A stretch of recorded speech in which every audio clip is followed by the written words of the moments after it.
Last episode में हमने देखा था मिस सेलर जिन्हों की आंखों में देखने के बाद काफी ज्यादा डर जाती हैं। हाईवे के बीच में एक बी रैंक का गेट ओपन होता है, लेकिन जैसे ही जिन्हों उसके अंदर जाता है वो एक रेड गेट के अंदर बदल जाता है। रेड गेट को क्लियर करने के बाद जिन्हों को कार्डिनल टेम्पल की मिल जाती है। मैं उस जगह को कभी नहीं भूल सकता जहाँ से सब कुछ शुरू हुआ। लगता है कि सिस्टम ने इसे पहले से प्लान करके रखा था। एपिसोड की शुरुआत होती है, हम यहाँ पर जिन्हों को देखते हैं। जितने भी लोग जिन्हों को ऑनलाइन ट्रोल कर रहे थे, जिन्हों उन सभी को रिप्लाई कर रहा होता है। इसके बाद वो थक जाता है। जिन्हों कहता है आज मैंने एक और बैंड को बंद करवा दिया जो कि सर को हेट कर रहे थे। तभी यहाँ पर जिन्हों आ जाता है। जिन्हों कहता है तुम्हारे इतने हार्ड वर्क के लिए काफी ज्यादा शुक्रिया। जिन्हों काफी ज्यादा हैरान हो जाता है। वो अपने मन में सोचने लगता है ये अचानक से बिना कोई ट्रेस छोड़े गायब हो जाएंगे और अचानक से वापस भी आ जाएंगे। जिन्हों पूछता है कि सब कुछ सही है ना। जिन्हों कहता है यस सर। जिन्हों कहता है ये लो मैं अभी गेट के अंदर से आ रहा हूँ। तुमने कहा था कि गिल्ड स्टार्ट करने के लिए हमें थोड़े और पैसों की जरूरत है। जिन्हों कहता है इतने प्रीमियम क्वालिटी के एसेंस स्टोन सर क्या आपने एक ए रैंक का गेट क्लियर किया है? आप मुझे हमेशा इंप्रेस कर देते हैं। इतना हमारे एम्प्लॉयज को पे करने के लिए काफी रहेगा। जिन्हों कहता है एम्प्लॉयज। जिन्हों बताता है कि आपको याद नहीं कि हमें गिल्ड चालू करने के लिए एक और फाउंडिंग मेंबर की जरूरत है। जिन्हों कहता है हाँ तुमने कहा था कि हमें गिल्ड स्टार्ट करने के लिए 3 मेंबर्स की जरूरत है, guild master, vice guild master और एक एडिशनल मेंबर। जगह को पूरी करने के लिए हमें किसी अच्छे इंसान को ढूंढना पड़ेगा। वैसे भी हम किसी टेम्परेरी मेंबर को तो ढूंढ नहीं रहे। एनीवे, क्या तुम्हें मुझसे कुछ और सवाल पूछने हैं? जिन्हों कहते हैं हमारे पास अभी एक और अर्जेंट मैटर है। क्या आपने गिल्ड का कोई नाम सोचा है? जिन्हों कहते हैं मुझे लगा ही था ये कुछ इंपॉर्टेंट होगा सर, ये तो सुपर डुपर इंपॉर्टेंट है। इसके बाद जिन्हों गिल्ड के नेम सजेस्ट करने लगता है। सर कैसा रहेगा? संयोग गिल्ड, आपके नाम का फर्स्ट लेटर और मेरे नाम का सेकंड। लेकिन योसुंग गिल्ड सुनने में थोड़ा अच्छा लगता है, पर मैं अपना नाम आपके नाम से आगे नहीं रख सकता। तभी जिन्हों कहता है कि सोलो प्लेयर गिल्ड नाम कैसा रहेगा? जिन्हों काफी हैरान हो जाता है। जिन्हों कहता है कि मॉन्स्टर्स को तो मैं अकेले ही खत्म करता हूँ। जिन्हों कहता है क्या ये मजाक कर रहे हैं? मुझे लगता था कि ये हर चीज में अच्छे हैं, लेकिन ये हमारी तरह ह्यूमन ही है। तभी हम देखते हैं कि डोर को कोई नॉक करता है। जिन्हों जाके चेक करता है। वो पर्सन कहता है क्या ये संग जिन्हों का ऑफिस है? जिन्हों कहता है क्या मैं पूछ सकता हूँ कि आप कौन है? तभी हम देखते हैं कि ये तो चाहिन है। जिन्हों चाहिन से पूछता है कि तुम यहाँ पर किस लिए आई हो? चाह कहती है मैं तुम्हारे गिल्ड में ज्वाइन होने के लिए आई हूँ। इसके बाद ये लोग बैठ जाते हैं। जिन्हों चाह से दोबारा पूछता है कि तुम यहाँ पर क्यों आई हो? चाह कहती है क्या तुमने मुझे सुना नहीं? मैं तुम्हारी गिल्ड में ज्वाइन होना चाहती हूँ। जिन्हों बहुत कंफ्यूज हो जाता है कि यहाँ पर चल क्या रहा है। जिन्हों कहता है क्या चेयरमैन गो ने तुम्हें ऐसा करने को कहा है? चाह कहती है कि वो ऐसा क्यों कहेंगे, या फिर मिस्टर चोई ने तुम्हें गिल्ड से निकाल दिया? चाहिन कहती है नहीं ऐसी कोई भी बात नहीं है। तो फिर तुम क्यों सोलो प्लेयर गिल्ड में ज्वाइन होना चाहती हो? ये नाम सुनकर चाह भी काफी ज्यादा हैरान हो जाती है। गिल्ड का नाम सोलो प्लेयर गिल्ड है? जिन्हों कहता है क्या तुम्हें इसमें कोई दिक्कत है? वाइस गिल्ड मास्टर और मैंने इस पे मंजूरी दे दी है। तभी यहाँ पर जिन्हों आता है। जिन्हों कहता है सीरियसली सर आपने गिल्ड का नाम सोलो प्लेयर गिल्ड रख दिया, क्या मेरा ओपिनियन कोई मैटर नहीं करता? जिन्हों कहता है तुमने कुछ नहीं कहा तो मैंने इसको अप्रूवल का एक साइन मान लिया। लेकिन तभी जिन्हों सोचने लगता है नहीं रुको, पहले मुझे काफी ज्यादा शांत रहने की जरूरत है। ये पूरी सिचुएशन काफी ज्यादा घुमाने वाली है। चाह के दिल की धड़कनें काफी ज्यादा तेज चल रही है, यहाँ तक कि उसकी सांसें भी काफी अजीब हैं। क्या वो मेरे गेज को अवॉइड कर रही है? वो चाहे कितनी भी कोशिश कर ले, लेकिन वो मुझे बेवकूफ नहीं बना सकती। आखिर वो मेरी गिल्ड में ज्वाइन होने के लिए इतनी कोशिश क्यों कर रही है? इसके बाद जिन्हों कहता है कि जैसा मैं जानता हूँ मिस चाह, आपको अब एक हंटर बने हुए अभी 2 साल भी नहीं हुए। मैं श्योर हूँ कि हंटर गिल्ड के साथ आपका कॉन्ट्रैक्ट अभी खत्म नहीं हुआ होगा। चाह कहती है पेनल्टी भरने के लिए मेरे पास काफी पैसा है। जिन्हों अपने मन में सोचने लगता है कि वो पेनल्टी भरने के लिए तैयार है। जिन्हों कहता है हमारी गिल्ड आपको एडवांस पे नहीं कर पाएगी, जो कि आपके जैसे हंटर के लिए काफी हो। चाह कहती है कोई बात नहीं, मुझे एडवांस की कोई भी जरूरत नहीं है। जिन्हों कहता है तुम मेरी गिल्ड में ज्वाइन होने के लिए इतना आगे तक क्यों जा रही हो? तुम्हें इससे कुछ नहीं मिलेगा। चाह अपने मन में कहती है मैं उसे कैसे समझाऊं? नहीं, वो मुझे पागल समझेगा अगर मैंने उसे सच बता दिया। हम देखते हैं चाह जिन्हों के साथ के सारे मूवमेंट्स को याद करने लगती है। जब चाह जिन्हों से पहली बार मिली थी, जिन्हों के अंदर से कोई भी बुरी स्मेल नहीं आ रही थी, तब उसने हंटर एसोसिएशन में कॉल किया था। उसे पता चला था कि जिन्हों की सारी डिटेल्स लॉक है। इसके बाद सीन शिफ्ट होता है। हम जेजो आइलैंड ट्रेड से पहले का सीन देखते हैं, जहाँ यहाँ पर अपने कंप्यूटर में बैठकर देख रही होती है कि जिन्हों को ऑनलाइन काफी ज्यादा हेट मिल रहा होता है, क्योंकि उसने मिस्सों की डिबेट को खराब कर दिया होता है। चाह कहती है मैं देखते ही समझ गई थी कि वो एक एस रैंक का है, मुझे लगा ही था कि वो कोई बुरा इंसान नहीं है। इसके बाद हम देखते हैं कि जिम ट्रेनिंग के समय भी चाह जिन्हों को ही देख रही होती है, और जेजो आइलैंड ट्रेड के समय जब चाह की हालत काफी ज्यादा खराब होती है, वो मरने ही वाली होती है, लेकिन तभी उसको जिन्हों बचा लेता है। जब चाह की आँख खुलती है, वो देखती है कि उसके पास चेयरमैन गो है। चाह चेयरमैन से पूछती है कि हम लोग अभी कहाँ पर है? चेयरमैन कहते हैं कि हम लोग अभी हेलीकॉप्टर में हैं, थोड़ी देर में हम हंटर एसोसिएशन की बिल्डिंग पर लैंड कर जाएंगे, इसके बाद हम तुम्हें हॉस्पिटल में शिफ्ट कर देंगे। चाहिन चेयरमैन से पूछती है क्या संग जिन्हों मदद करने आया था? चेयरमैन हाँ में जवाब देते हैं। चाह ब्लश करने लगती है। मुझे पता था कि वो कोई सपना नहीं है, मैं मरने वाली थी, नहीं मैं मरी गई थी। इसके बाद हम प्रेजेंट में चाह को देखते हैं। चाह कहते हैं मैं उसे ये नहीं बता सकती, मैं उसे कैसे बताऊँ? इसके बाद चाह काफी ज्यादा मस्त मतलब रोमांटिक लाइन कहती है, मैं अपनी आखिरी सांसों तक तुम्हारा साथ चाहती हूँ। बिल्कुल भी नहीं। चाह यही सोचते सोचते पूरी की पूरी लाल हो जाती है। जिन्हों को कुछ समझ नहीं आता तो वो अजीब सा चेहरा बना लेता है। क्या कुछ ऐसा है जो मुझे नहीं बता सकती? वो कुछ बोल क्यों नहीं रही? उसका फेस पूरा रेड हो चुका है। मैं बता सकता हूँ वो कुछ तो छुपा रही है, मुझे नहीं पता कि वो क्या सोच रही है। क्या उसने ये सब काफी समय पहले प्लान कर लिया था? जिन्हों चाह से पूछता है क्या तुम मेरे क्वेश्चन का आंसर नहीं देने वाली? चाह कहती है कि मैं एक अच्छी जिंदगी जीना चाहती हूँ, क्या ये गलत है? जिन्हों कहता है नहीं। तभी जिन्हों का काफी ज्यादा पास आकर कहता है अरे सर, लगता है कि हंटर्स गिल्ड ने मिस चाह से काफी ज्यादा ही काम कराया है। जिन्हों अपने मन में सोचने लगता है चाह भी 22-23 23 साल की है। एस रैंक होने के बाद जो जिम्मेदारियां आती हैं, लगता है कि चा के लिए वो कुछ ज्यादा ही है। बोलना तो नहीं चाहिए, लेकिन जेजू आइलैंड की रेड के समय इसको काफी ज्यादा घातक इंजरीज हो गई थी। मुझे इसके लिए बुरा लग रहा है। इसके बाद जिनवू कहता है गिल्ड में ज्वाइन होने के लिए एक एंट्रेंस टेस्ट को देना पड़ेगा। चा कहती है शामिल करने वाली पोस्टिंग में तो ऐसा कुछ भी नहीं लिखा था। जिनवू कहता है ये एक नया रेगुलेशन है, पक्का हमारे वाइस गिल्ड मास्टर से कोई गलती हो गई होगी। इसके बाद जिनवू जिन्हों को स्नैक्स लेने के लिए भेज देता है। चा कहती है ये किस तरह का टेस्ट है। जिनवू कहता है तुम्हें मेरे समन की हुए एक बीस्ट को हराना पड़ेगा। चाहिन कहती है लगता है कि तुमने मुझे अंडर एस्टिमेट कर दिया मिस्टर संग। उन सभी में से वो कौन सा होने वाला है। जिनवू कहता है कि तुम चिंता मत करो, मैं तुम्हारे लिए किसी ताकतवर को चुनूंगा। चा कहती है ठीक है। इसके बाद चा कहते हैं कि टेस्ट आखिर कब शुरू होने वाला है। जिनवू कहता है अभी करते हैं। हंटर एसोसिएशन की जिम टेस्ट के लिए कैसी रहेगी। जिनवू सोचने लगता है कि जिम तो यहाँ से काफी ज्यादा दूर है, देखा जाए तो मैं इसे एक अपॉर्चुनिटी की तरह यूज कर सकता हूँ। मेरी शैडो एक्सट्रैक्शन स्किल क्या एक से ज्यादा लोगों को टेलीपोर्ट कर सकती है। चा गेट के रास्ते से बाहर जाने लगती है। जिनवू कहता है हम उस रास्ते से नहीं जा रहे हैं, मेरे पास इससे भी ज्यादा आसान तरीका है, लेकिन इसके लिए तुम्हें मेरे क्लोज रहना पड़ेगा। जिनवू शैडो एक्सचेंज बोलता है। चाहिन काफी ज्यादा ब्लश कर रही होती है। हम देखते हैं जिनवू टेलीपोर्ट कर जाता है। तब यहाँ पर जिन्हों स्नैक्स लेकर भी आ जाता है, लेकिन वहाँ पर एक हाई ऑर्ब की शैडो होती है जो कि जिन्हों से स्नैक्स छीन कर खा जाती है। सीन शिफ्ट होता है, हम हंटर एसोसिएशन की जिम को देखते हैं। चा और जिनवू यहाँ पर पहुंच चुके होते हैं। कैसे? हम जिनवू को देखते हैं। जिनवू कहता है मुझे पता था कि ये काम करेगा और इसी के साथ मैं एक पर्सन के साथ भी टेलीपोर्ट कर सकता हूँ। इसके बाद हमें बताया जाता है कि शैडो एक्सचेंज स्किल काम कैसे करती है। मैं तुम्हें शॉर्ट में समझा देता हूँ। जब भी जिनवू शैडो एक्सचेंज स्किल का यूज करता है तो पोर्टल के अंदर से वो दो चीजों के बीच के डिस्टेंस को बस एक्सचेंज करता है। लाइक जिनवू ने अपनी शैडो सोल्जर्स की लोकेशन को सेट कर रखा होता है, तो जब वो टेलीपोर्ट करता है तो उसके शैडो सोल्जर की जगह वो पहुंच जाता है। जैसा बेस्ट वे के अंदर मैं तुम्हें समझा सकता था, मैंने तुम्हें वैसे समझा दिया। एनीवे, लेकिन इस स्किल का यूज करने के बाद जिनवू को काफी देर तक वेट करना पड़ता है इसको दोबारा यूज करने के लिए। मैं चाहूँ तो इस स्किल का यूज करके पूरी दुनिया में कहीं पे भी ट्रैवल कर सकता हूँ। इसके बाद जिनवू कहता है कि चलो शुरू करते हैं। चा कहती है मुझे अभी याद है कि मैं अपने साथ कोई भी वेपन को नहीं लेकर आया हूँ। जिनवू कहता है क्या तुम अपने पिकैक्स की बात कर रही हो। चा कहती है अरे नहीं नहीं, वो मेरा वेपन नहीं था। जिनवू कहता है मैं सिर्फ मजाक कर रहा हूँ। चा कहती है तो ठीक है, फिर मैं स्टोरेज रूम से कोई वेपन को लेकर आती हूँ। चा अपने हंटर लाइसेंस का यूज करके स्टोरेज रूम के गेट को ओपन कर देती है। ये हंटर्स का जिम है तो यहाँ पर काफी सारे वेपन होने चाहिए। मैं बेस्ट तो नहीं कहूंगी, लेकिन ट्रेनिंग के लिए काफी होने चाहिए। इसके बाद चाइन एक स्वॉर्ड को लेकर आती है। मैं तैयार हूँ। जिनवू कहता है क्या वो तुम्हारे लिए ठीक होगा, तुमने अभी तक उसको एक बार भी यूज नहीं किया। चा कहती है कि ये मैटर नहीं करता कि मैं कौन सा वेपन यूज कर रही हूँ। मैजिक बीस्ट कभी भी तुम पर ये सोचकर अटैक नहीं करेंगे कि तुम फुली प्रिपेयर हो या फिर नहीं।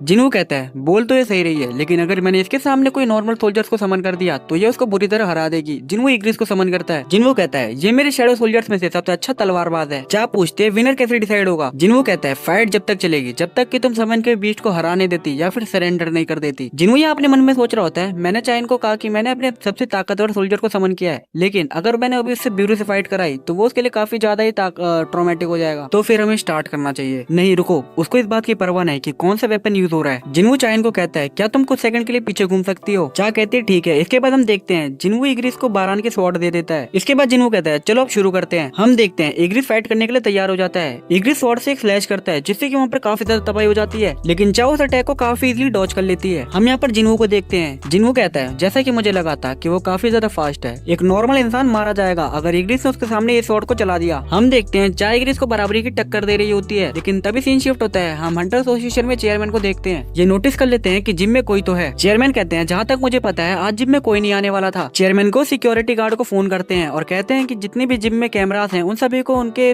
कंप्यूटर से कनेक्ट करने को। चेयरमैन देखते हैं कि जिनवू और चा काफी ज्यादा क्लोज खड़े हैं। चेयरमैन सिक्योरिटी गार्ड को कह देते हैं कि आज के लिए जिम के सभी कैमरास को ऑफ कर दो। सीन शिफ्ट होता है, हम जिनवू को देखते हैं। जिनवू ने काफी अजीब सी शक्ल बना रखी होती है और हम देखते हैं कि चाहिन ने इग्रिस को हरा दिया होता है। चा जिनवू को कहती है क्या तुम श्योर हो कि ये ब्लैक नाइट तुम्हारा स्ट्रॉन्गेस्ट सोल्जर है, तुमने कहा था तुम अपने सबसे ताकतवर सोल्जर को समन करोगे तो समन करो उसे। जिनवू कहता है लेकिन तुम्हें इससे चोट लग सकती है। चा कहते हैं मुझे परवाह नहीं, वैसे भी मुझे रीमैच चाहिए था। सीरियसली डूड, इसको रीमैच चाहिए? भाई बीरू ने इसको भाई हेलीकॉप्टर बना दिया था। Anyways let's back to the topic. Jinwoo कहता है क्या तुम्हें पता है। चा कहते हैं मैंने तुम्हें सामने से भी देखा था और तुम्हारे लाइव रिकॉर्डिंग को भी देखा था। के बाद जिनवू बीरू बोलता है। चा को काफी ज्यादा खतरनाक प्रेजेंस महसूस होती है। हम देखते हैं बीरू यहाँ पर आ चुका है। जिनवू चा से दोबारा पूछता है क्या तुम अब भी फाइट करना चाहती हो। जिनवू यहाँ अपने मन में सोच रहा होता है शैडोज को एक्सट्रैक्ट करने के बाद वो पहले से कमजोर हो जाते हैं, लेकिन बीरू का जन्म ही एक पर्पस के साथ हुआ था, हंटर्स को खत्म करने के। वो जन्म ही एक वेपन की तरह था। अगर बीरू चा के खिलाफ पूरी ताकत से लड़ा तो चा के जीतने के चांसेस। तभी बीरू कहता है मेरे किंग मुझे इस पर्सन के साथ क्या करना है। जिनवू कहता है तुम्हें इसे हराना है, वो भी बिना कोई नुकसान पहुंचाए। बीरू कहता है यस मेरे किंग। इसके बाद वो थोड़ा आगे चले जाता है और काफी तगड़ी रोर करता है। बीरू की रोर इतनी ज्यादा पावरफुल होती है कि जिम के अंदर की सारी लाइफ टूट जाती है। चा की ये देख के काफी हालत ही खराब हो जाती है। चा कहता जिनवू इस मॉन्स्टर से लड़ा था। जिनवू बीरू कहता है ये सब करने की कोई जरूरत नहीं है, अगर तुमने उसे नुकसान पहुंचाया तो मैं तुम्हारी जिंदगी नरक बना दूंगा। बीरू कहता है ठीक है मेरे किंग। तभी हम देखते हैं चा को। चा कहती है कि लगता है कि ये मेरे पास होप देंगे। चा बीरू पे अटैक करने वाली होती है, लेकिन तभी बीरू उसके पीछे आ जाता है। चा तो काफी हैरान होती है। चा कहती है कि इसने उसी मूव को किया जो उसने पिछली बार किया था। क्या तुम्हें लगता है कि मैं एक ही ट्रैक में 2 बार फंसूंगी? चा बीरू पे स्वॉर्ड से अटैक करती है, लेकिन बीरू स्वॉर्ड को काफी इजीली पकड़ लेता है। इसके बाद बीरू कहता है मेरे किंग ने मुझे आदेश दिया है कि मुझे इस पर्सन को हराना है, वो भी बिना किसी नुकसान पहुंचाए। मैं इसे दिखाऊंगा कि मैं कितना ज्यादा ताकतवर हूँ और इसकी लड़ाई करने की इच्छा शक्ति को ही खत्म कर दूंगा।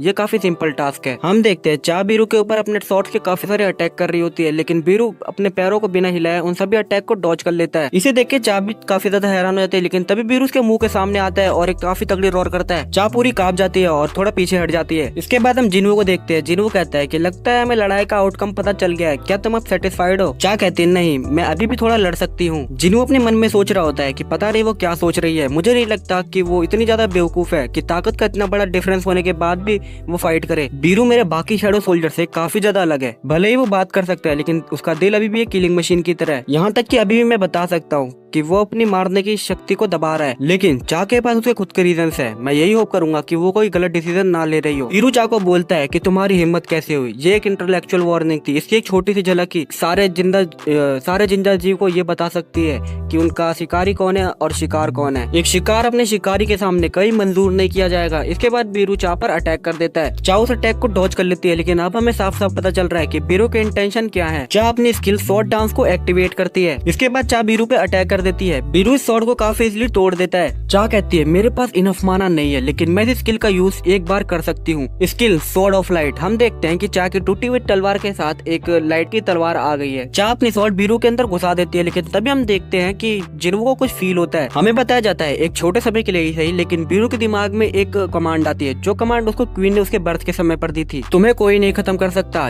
एनिमीज को खत्म कर दो, ये वुमेन तुम्हारी एनिमी है। हम देखते हैं बीरू आउट ऑफ कंट्रोल हो जाता है। जिन्हू उसको रोकने के लिए कहता है, लेकिन बीरू चा के ऊपर अटैक कर देता है। इसके बाद हम देखते हैं कि जिन्हू ने आकर बीरू का हाथ पकड़ लिया है। मैंने तुम्हें रुकने को कहा था। बीरू काफी पीछे हो जाता है। जिन्हू चा से पूछता है क्या तुम ठीक हो? बीरू कहता है मेरे किंग प्लीज मेरे ऊपर दया करिए। इसके बाद हम देखते हैं जिन्हू चा से पूछता है कि तुम अपने आप को इतना हार्ड क्यों पुश कर रही हो? मेरी गिल्ड में ज्वाइन होने के लिए तुम्हें इतना आगे जाने की कोई भी जरूरत नहीं है। ये सिर्फ टेस्ट है, और वो भी सिर्फ एक नेमलेस गिल्ड के लिए। तुम्हारे जैसे किसी हंटर को अपनी जिंदगी को ऐसे खतरे में नहीं डालना चाहिए, वो भी किसी ऐसी चीज के लिए जो कि तुम्हारे काबिल ना हो। आखिर तुम इतना आगे क्यों जा रहे हो? क्या तुम किसी भी चीज का जवाब नहीं देने वाली? जिन्हू सोचने लगता है कि आखिर वो क्या करना चाहती है। तभी जिन्हू कहता है कहीं ऐसा तो नहीं कि तुम मेरे अंदर इंटरेस्टेड हो। चा पहले किसी भी बात का जवाब नहीं दे रही होती, लेकिन तभी चा कहती है क्या? जिन्हू सोचने लगता है ये बात भी नहीं है, मैं नहीं बता पा रहा कि वो सोच क्या रही है। चा कहते हैं यस आई थिंक सो।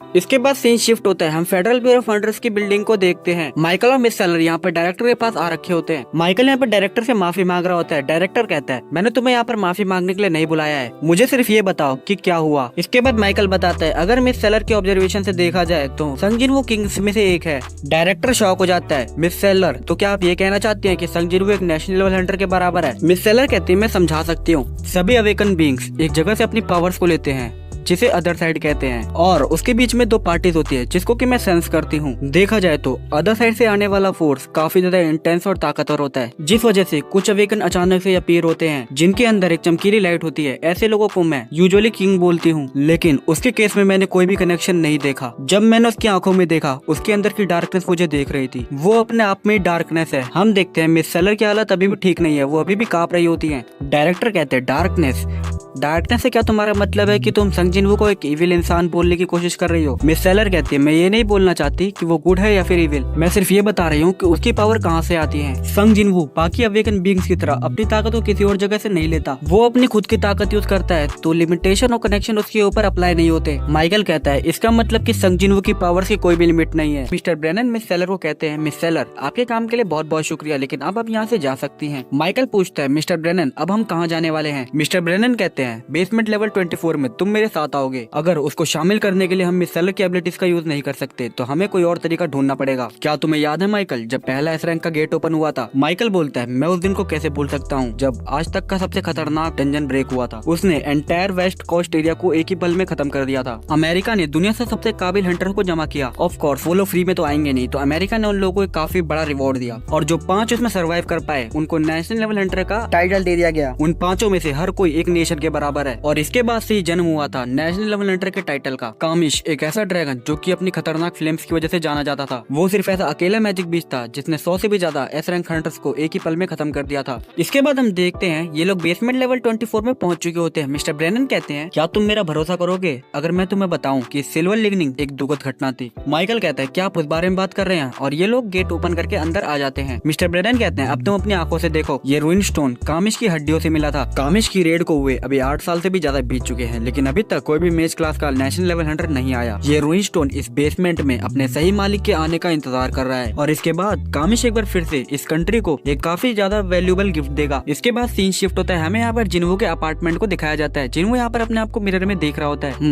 मैं कह सकता हूँ जब से मेरी रीअवेकनिंग हुई है तब से मेरी हाइट बढ़ गई है और मेरी बॉडी वगैरह भी बन गई है, लेकिन क्या आप सिर्फ इतना ही? लेकिन मैं श्योर हूँ कि मेरे लोग सिर्फ एवरेज है। Are you serious dude? भाई जिन्वो ने आखिर रेस किसको नहीं किया ये सोचो तुम। जिन्वो जब जिना के स्कूल जाता है पेरेंट टीचर मीटिंग के लिए, तब सारी लड़कियां उसी को देख रही होती हैं। और रेड गेट के समय पर जब वो जिन्वो एक बी रैंक की हीलर और जिना के दोस्त को बचाता है तो वो लोग भी जिन्वो से इंप्रेस हो जाते हैं। खैर मॉमी चाइन की तो बात ही क्या करनी, तो let's back to the topic. इसके बाद जिन्वो सोचने लगता है, लेकिन कहीं ये ऐसा तो नहीं कि मेरे पास खुद से रिकवर होने की एबिलिटी है। मेरी बॉडी पर कोई भी डैमेज होता है तो वो तुरंत ही रिस्टोर हो जाता है और इसी वजह से मेरी स्किन भी पूरी तरीके से साफ रहती है। इसके बाद जिन्वो जिना के पास आता है, जिना तुम मुझे कितना रेट करोगे? जिना यहाँ पर बैठकर आराम से अपना फोन चला रही होती है। जिना कहती है, किन चीजों के मामले में? जिन्वो कहता है, इन टर्म्स ऑफ अट्रैक्टिवनेस। जिना कहती है, आखिर तुम्हारे अंदर इतना कॉन्फिडेंट आ कहां से रहा है? मेरी नजरों में तो सिर्फ तुम एक बम की तरह दिखते हो। जिन्वो कहता है, तुम्हारे इस ऑब्जेक्टिव ओपिनियन के लिए बहुत बहुत शुक्रिया। तुम अपने पैरों से मुझे ऐसे मारते रहो और तुम्हारे पैर टूट जाएंगे। क्या तुम भूल चुके हो कि मेरे पास अभी एक एस रैंक हंटर की बॉडी है? आखिर एक चिड़िया जैसे दिमाग वाली स्कूल कैसे जा सकती है? जिना कहती है, क्या तुम मजाक कर रहे हो? मैं अपनी क्लास के टॉपर हूँ, लेकिन वो सिर्फ तुम्हारे मॉक एग्जाम्स थे। इसके बाद जिन्वो कहता है, बाय द वे मैं गिल्ड बनाने की सोच रहा हूँ। जिना कहती है, इसका मतलब कि तुम अब एक बॉस बनने वाले हो? हाँ, अगर सबको सही से हो गया तो। इसके बाद जिन्वो जिना को गिल्ड के नेम के बारे में बताता है। तुम्हें क्या लगता है सोलो प्लेयर गिल्ड नाम कैसा रहेगा? जिना कहते हैं, तुम मजाक कर रहे हो, तुमने आखिर गिल्ड का नाम रखा ही क्यों? जिन्वो कहता है, क्यों, क्या एक कुछ ज्यादा वियर्ड है? जिना कहती है, तुम अपनी एबिलिटी का यूज करके उन ब्लैक सोल्जर्स को समन करते हो, तो टेक्निकली तुम अकेले सोलो प्लेयर नहीं हो। जिन्वो कहता है, तुम्हारी बात में दम तो है, तो आखिर मुझे अपनी गिल्ड का नाम क्या रखना चाहिए? जिना कहती है, आर्जेंट गिल्ड नाम कैसा रहेगा? मैंने इस नेम को इसलिए चुना क्योंकि ये मेरे नेम का उल्टा है। तुम इसके बारे में क्या सोचते हो? ये सुनने में तो अच्छा ही लगता है। जिन्वो कहता है, एक्चुअली ये बुरा नहीं है। इसके बाद सीन शिफ्ट होता है, हम चाइन के घर को देखते हैं। चाइन अभी उसी बात को सोच के ब्लश कर रही होती है जब उसने जिन्वो को अपनी फीलिंग्स के बारे में बताया था। मैंने उसे बेसिकली ये बोल दिया कि मैं उसे पसंद करती हूँ। दरअसल जिन्वो ने यहाँ पर चाइन को बोला होता है कि मेरी गिल्ड में ज्वाइन होना तुम्हारे लिए कोई अच्छा ऑप्शन नहीं होगा। इसके बाद चाइन बोलती है, वो पक्का यही सोचेगा कि मैं पागल हूँ, लेकिन उसने मेरी जिंदगी बचाई है तो ये तो सीधी बात है कि मैं उसके अंदर इंटरेस्टेड होंगी। हाँ, ये पूरी तरीके से सही है। इसके बाद चाइन दोबारा से तकिया को अपने मुंह के ऊपर रख लेती है। इसके बाद वो बोलती है, सब कुछ पूरी तरीके से ठीक नहीं है। वेल, लेकिन अगर सबको सही से देखा जाए तो मिंग मुंग की हीलिंग एबिलिटी की वजह से ही मैं जिंदा बच पाई। तभी चाइन को कुछ याद आता है, उसे बता देना। हम देखते हैं जब चाइन मरने ही वाली थी तभी ब्यूंग ने उसका हाथ पकड़ लिया होता है। ब्यूंग कहता है, प्लीज तुम उसे बता देना, उसको काफी ज्यादा केयरफुल रहने की जरूरत है। संग जिन्वो को ये बता देना जो पावर्स उसके अंदर है उनसे बच कर रहे। चाइन कहती, मुझे याद आ गया, मैंने मिंग ब्यूंग को देखा था। सीन शिफ्ट होता है, हम नाइट गिल्ड के हेड ऑफिस को देखते हैं। इन लोग के बीच में बात हो रही होती है। बॉस, अभी कुछ दिन पहले एक नया गेट ओपन हुआ है और उसका एंट्री परमिट मिलने में हमें काफी ज्यादा दिक्कत का सामना करना पड़ रहा है। हंटर एसोसिएशन के नजरिए से ये गेट का लेवल काफी ज्यादा हाई है। हम जोंगसू को देखते हैं। जोंगसू कहता है, क्या एक एस रैंक का गेट है?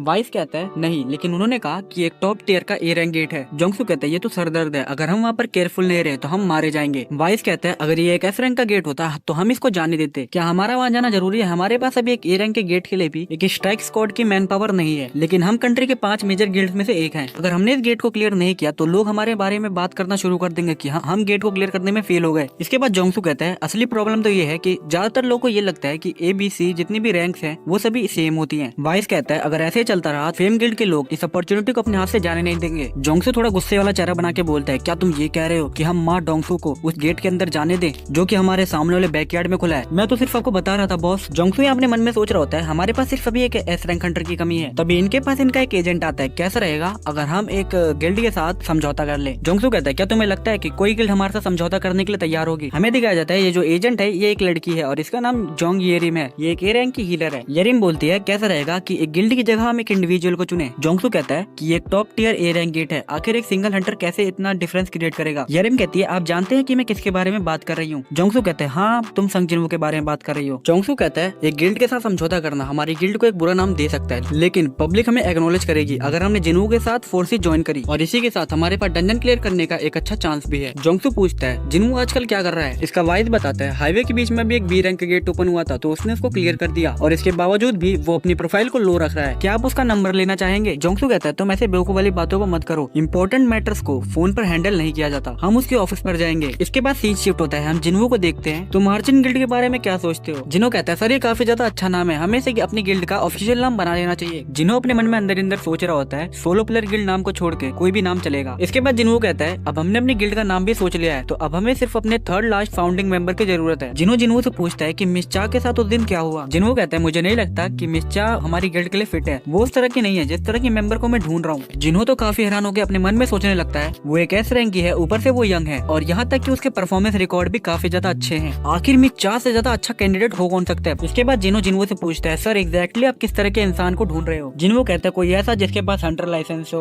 और उसे गिल्ड में ज्वाइन होने में कोई भी इंटरेस्ट ना हो और इसके बावजूद भी वो ट्रस्टवर्थी हो। तभी हम देखते हैं कि कोई डोर नॉक करता है तो जिन्हों जाके चेक करता है। जिन्हों यहाँ अपने मन में सोच रहा होता है कहीं मिस चा दोबारा तो नहीं आ गई। हम देखते हैं यहाँ नाइट गिल्ड के मेंबर्स आ चुके होते हैं। पार्क जोंगसू कहता है हेलो मैं पार्क जोंगसू हूँ, नाइट गिल्ड का गिल्ड मास्टर। जिन्हों और जिन्हों दोनों ही इन लोगों को देख के काफी अजीब सा चेहरा बना लेते हैं। इसके बाद ये लोग बैठ जाते हैं। जोंगसू यहाँ पर जिन्हों को उस top tier A rank gate की वीडियो को दिखा रहा होता है। जैसा कि गेट के साइज से गेट की रैंक को डिसाइड नहीं किया जाता, डिसाइड इस बात से होता है कि उसके अंदर से कितना माना निकल रहा है। जिन्हों पूछता है क्या एसोसिएशन ने ये कहा कि एक ऐसा रैंक का गेट है? जोंगसू कहता है नहीं, लेकिन ये एक बहुत बड़ा गेट है जो कि बुसान सिटी में अपीयर हुआ है। जिसको नहीं पता है जूही जो है वो बुसान सिटी में ही रहती है। जिन्हों यहाँ अपने मन में सोचने लगता है बुसान, शायद मुझे वहाँ पर जूही से मिलकर उसे सुशी की ट्रीट मांगनी चाहिए। जोंगसू कहता है कि मैं श्योर हूँ, तुमने न्यूज को देखा होगा, हंटर एसोसिएशन ने हमें एंट्री परमिट देने से मना कर दिया है। उन्हें लगता है कि ये रेड हमारे लिए काफी ज्यादा रिस्की है क्योंकि नाइट गिल्ड के पास कोई भी एस रैंक का हंटर नहीं है। लेकिन अगर तुमने हमारी स्ट्राइक स्क्वाड को ज्वाइन कर लिया तो शायद हंटर एसोसिएशन हमें एंट्री परमिट दे दे। हम तुम्हारे साथ उदारता से कंपनसेट करना चाहेंगे। जोंगसू दरअसल अपने मन में सोच रहा होता है जब एक मेजर गिल्ड एक डंजन के राइट्स को लेती है तो यूजुअली एस रैंक हंटर्स को प्रॉफिट का 10% मिलता है, लेकिन हम जिन्हों को 20% प्रॉफिट देने को तैयार हैं। तभी जिन्हों कहता है चलो सिर्फ 50-50 करते हैं, मैं तुम्हारे साथ तभी टीम अप करूंगा जब तुम मुझे एक गिल्ड की तरह ट्रीट करोगे, ना कि एक इंडिविजुअल की तरह। एक्चुअली मैं भी एक गिल्ड को बनाने के प्रोसेस में हूँ जिसका नाम आर्जिन होने वाला है। जोंगसू कहता है कैसा रहेगा 40-60 के बारे में? जिन्हों कहता है मैं तुम्हारे साथ नेगोशिएट करने की कोशिश नहीं कर रहा हूँ। जोंगसू कहता है लेकिन हम चाहते हैं कि इसके बदले तुम डंजन बॉस को हराओ, क्या तुम हमारे लिए ये कर सकते हो? जिन्हों कहता है ठीक है। इसके बाद जोंगसू कहता है गेट को डिस्कवर हुए कुछ समय बीत चुका है, इस वजह से हम अपनी रेड को आज शाम को शुरू कर रहे हैं। हम तुम्हें बुसान तक की राइड दे सकते हैं, क्या तुम हमारे साथ जाना चाहोगे? जिन्हों कहता है मेरे पास रात के कुछ प्लान्स है तो मैं तुम्हें कल वहीं मिलूंगा, मैं प्रॉमिस करता हूँ मैं लेट नहीं होऊंगा। लेकिन तभी हम देखते हैं वाइस कुछ नोटिस करता है। वाइस जोंगसू को कहता है कि मैं श्योर हूँ, उसकी शैडो भी मूव हुई। जोंगसू कहता है क्या तुमने दिन में पी रखी है? तभी हम देखते हैं जिन्हों का कॉल आता है। जिन्हों कहता है मुझे माफ करना, अभी मुझे जाना होगा। जिन्हों फोन उठा के हेलो बोलता है। हम देखते हैं ये तो जिन्हों की मॉम होती है जिन्होंने कॉल किया होता है। जिन्हों पूछता है मॉम क्या आपने एक नया फोन लिया है? जिन्हों की मॉम कहते हैं मैंने तुम्हें सिर्फ इसलिए फोन किया क्योंकि मैं तुम्हारी आवाज को सुनना चाहती थी, कहीं मैंने तुम्हारे बिजी टाइम में तो तुम्हें फोन नहीं किया? जिन्हों कहता है नहीं। इसके बाद जिन्हों अपने मन में सोच रहा होता है कि ये तो सिर्फ मॉम थी, आखिर मैं किसको एक्सपेक्ट कर रहा था। इसके बाद हमें अगले दिन गोंगाली बीच बुसान में दिखाया जाता है। यहाँ पर नाइट गिल्ड के स्ट्राइक स्क्वाड आ चुकी होती है। हम यहाँ पर जोंगसू को देखते हैं। जोंगसू अपने मन में सोच रहा होता है कि मुझे उसको अपने साथ आने के लिए बना लेना चाहिए था, आशा रहेगी कि वो लेट ना हो। जोंगसू यहाँ पर अपने फोन में टाइम को ही देख रहा होता है। डैम इट, अभी हमें सिर्फ जाने में 5 मिनट ही बचे हैं। सीन शिफ्ट होता है, हम यहाँ पर जिन्हों के अपार्टमेंट को देखते हैं। जिन्हों यहाँ पर अपने मन में कहता है कि आज का वेदर कुछ ज्यादा ही खराब है, आशा है जिन्हा अपने साथ अम्ब्रेला लेके गई होगी और अब मुझे भी वहाँ पर जाना चाहिए। इसके बाद सीन शिफ्ट होता है, हम जिन्हा के स्कूल को देखते हैं। कुछ स्टूडेंट्स यहाँ पर बात कर रहे होते हैं, हमें इनका नाम नहीं बताया गया तो हम इन्हें 1 2 3 करके बुला सकते। फर्स्ट स्टूडेंट कहता है वो लोग हमसे फ्री में मजदूरी करा रहे हैं। ये सेकंड स्टूडेंट कहता है आखिर भला क्यों, ये आर्ट टीचर हम अपना सारा काम हम बच्चों के ऊपर ठोक देते हैं। ये सेकंड स्टूडेंट कहता है आखिर हमें कितने प्लास्टर बस्ट को लेकर जाना था? तो फर्स्ट वाला स्टूडेंट कहता है कि हम लोग 6 ग्रुप में बांटे गए हैं तो सबके लिए एक एक। इसके बाद ये लोग क्लासरूम के अंदर आ जाते हैं। यहाँ पे पूरी तरफ मिट्टी फैली होती है, आखिर उन लोगों ने कब ये रूम साफ किया था? पूरे सेमेस्टर में इस रूम का यूज नहीं किया गया। तभी हम देखते हैं यहाँ पर तो एक डंजन गेट ओपन हो रखा है। ये सेकंड स्टूडेंट गेट के काफी ज्यादा क्लोज चले आता है। चिल करो गाइस, ये गेट अभी क्लोज है तो ये पूरी तरीके से सेफ है। इस गेट के अंदर सिर्फ हंटर जा सकते हैं और कोई भी इस गेट से बाहर नहीं आ सकता अभी। और इसी के साथ इस गेट को ब्रेक होने में अभी 1 हफ्ता लगेगा। बाकी 2 स्टूडेंट पीछे बात कर रहे होते, अभी तुमने कहा कि हमने इस पूरे सेमेस्टर में इस रूम का यूज नहीं किया है और इसी के साथ हमने इस गेट को अभी भी ढूंढा है, तो क्या इसका मतलब? तभी हम देखते हैं ये डंजन ब्रेक हो जाता है। इसके अंदर से एक बड़ा सा मॉन्स्टर का हाथ बाहर आता है जो कि सेकंड स्टूडेंट की गर्दन को इन्हीं के सामने क्रश कर देता है। बाकी 2 स्टूडेंट बहुत ज्यादा डर जाते हैं और ये मॉन्स्टर भी डंजन के अंदर से बाहर आ जाता है। इसके बाद हम देखते हैं इस मॉन्स्टर ने इन स्टूडेंट्स को बेरहमी से खत्म कर दिया होता है। इसके बाद ये मॉन्स्टर डंजन से बाहर आ जाता है। कुछ बींग्स कुदरती तौर पे शिकारी होते हैं, भले ही उनके पास कम दिमाग होता है लेकिन वो किसी भी ह्यूमन से काफी ज्यादा ताकतवर होते हैं। ये शिकारी बहुत ज्यादा एक्साइटेड हो जाते हैं ब्लड और फ्लैश को सूंघने के बाद, लेकिन अब वो बदल बदल चुके हैं वो अपने इंस्टिंक्ट्स को सप्रेस करते हैं और अपने मिशन को पहले प्रायोरिटाइज करते हैं। एक पूरे वीक के लिए ये डार्क में छुपे रहे। अपने खाने की तलाश करने से पहले उनके 6 सेंस एक्टिवेट हो गए। ये जगह खाने से भरी पड़ी है, इसके ऊपर एक लेवल है और उसके ऊपर भी एक लेवल है। हम अभी एक ऐसे स्ट्रक्चर के अंदर है जो कि बिल्कुल एक कैसल की तरह है। हम देखते हैं डंजन के अंदर से 2 मॉन्स्टर बाहर रखे होते हैं। फर्स्ट मॉन्स्टर कहता है मैं यहाँ पर हंटिंग स्टार्ट करूंगा, तुम जाओ बाकी हमारे भाइयों को बुला कर लाओ। अब हमें अपना रियल हंट शुरू कर देना चाहिए। हमें यहाँ पर अपने सारे एनिमीज ह्यूमंस को खत्म करना है और उन्हें अपनी पोजीशन दिखानी है। इसके बाद हम देखते हैं ये मॉन्स्टर फर्स्ट फ्लोर पे पहुंच जाता है। यहाँ पर काफी सारे स्टूडेंट बात कर रहे होते हैं। तभी हम देखते हैं कुछ स्टूडेंट नोटिस कर लेते हैं और ये मॉन्स्टर उनके ऊपर अटैक कर देता है। इसके बाद सीन शिफ्ट होता है। हम बुसान में कुछ कैनसिल गेट को देखते हैं। इसके बाद हम जिन्वो को देखते हैं। जिन्वो यहाँ पर आ चुका होता है। जिन्वो कहता है असल जिंदगी में तो ये गेट और भी बड़ा है। हीलिंग और माइनिंग टीम यहाँ पर आ चुकी है और स्ट्राइक स्क्वाड में 13 ए रैंक और 20 बी रैंक हंटर्स हैं। जिन्वो यहाँ अपने मन में सोच रहा होता है उनके पास इतने सारे ए रैंक हंटर्स हैं, लेकिन ये तो एक्सपेक्टेड ही था, एक गिल्ड जिसके अंदर सबसे ज्यादा ए रैंक हंटर्स हैं। तभी हम देखते हैं जिन्वो के पास काफी सारे स्ट्राइक स्क्वाड के मेंबर्स आते हैं। मिस्टर संग,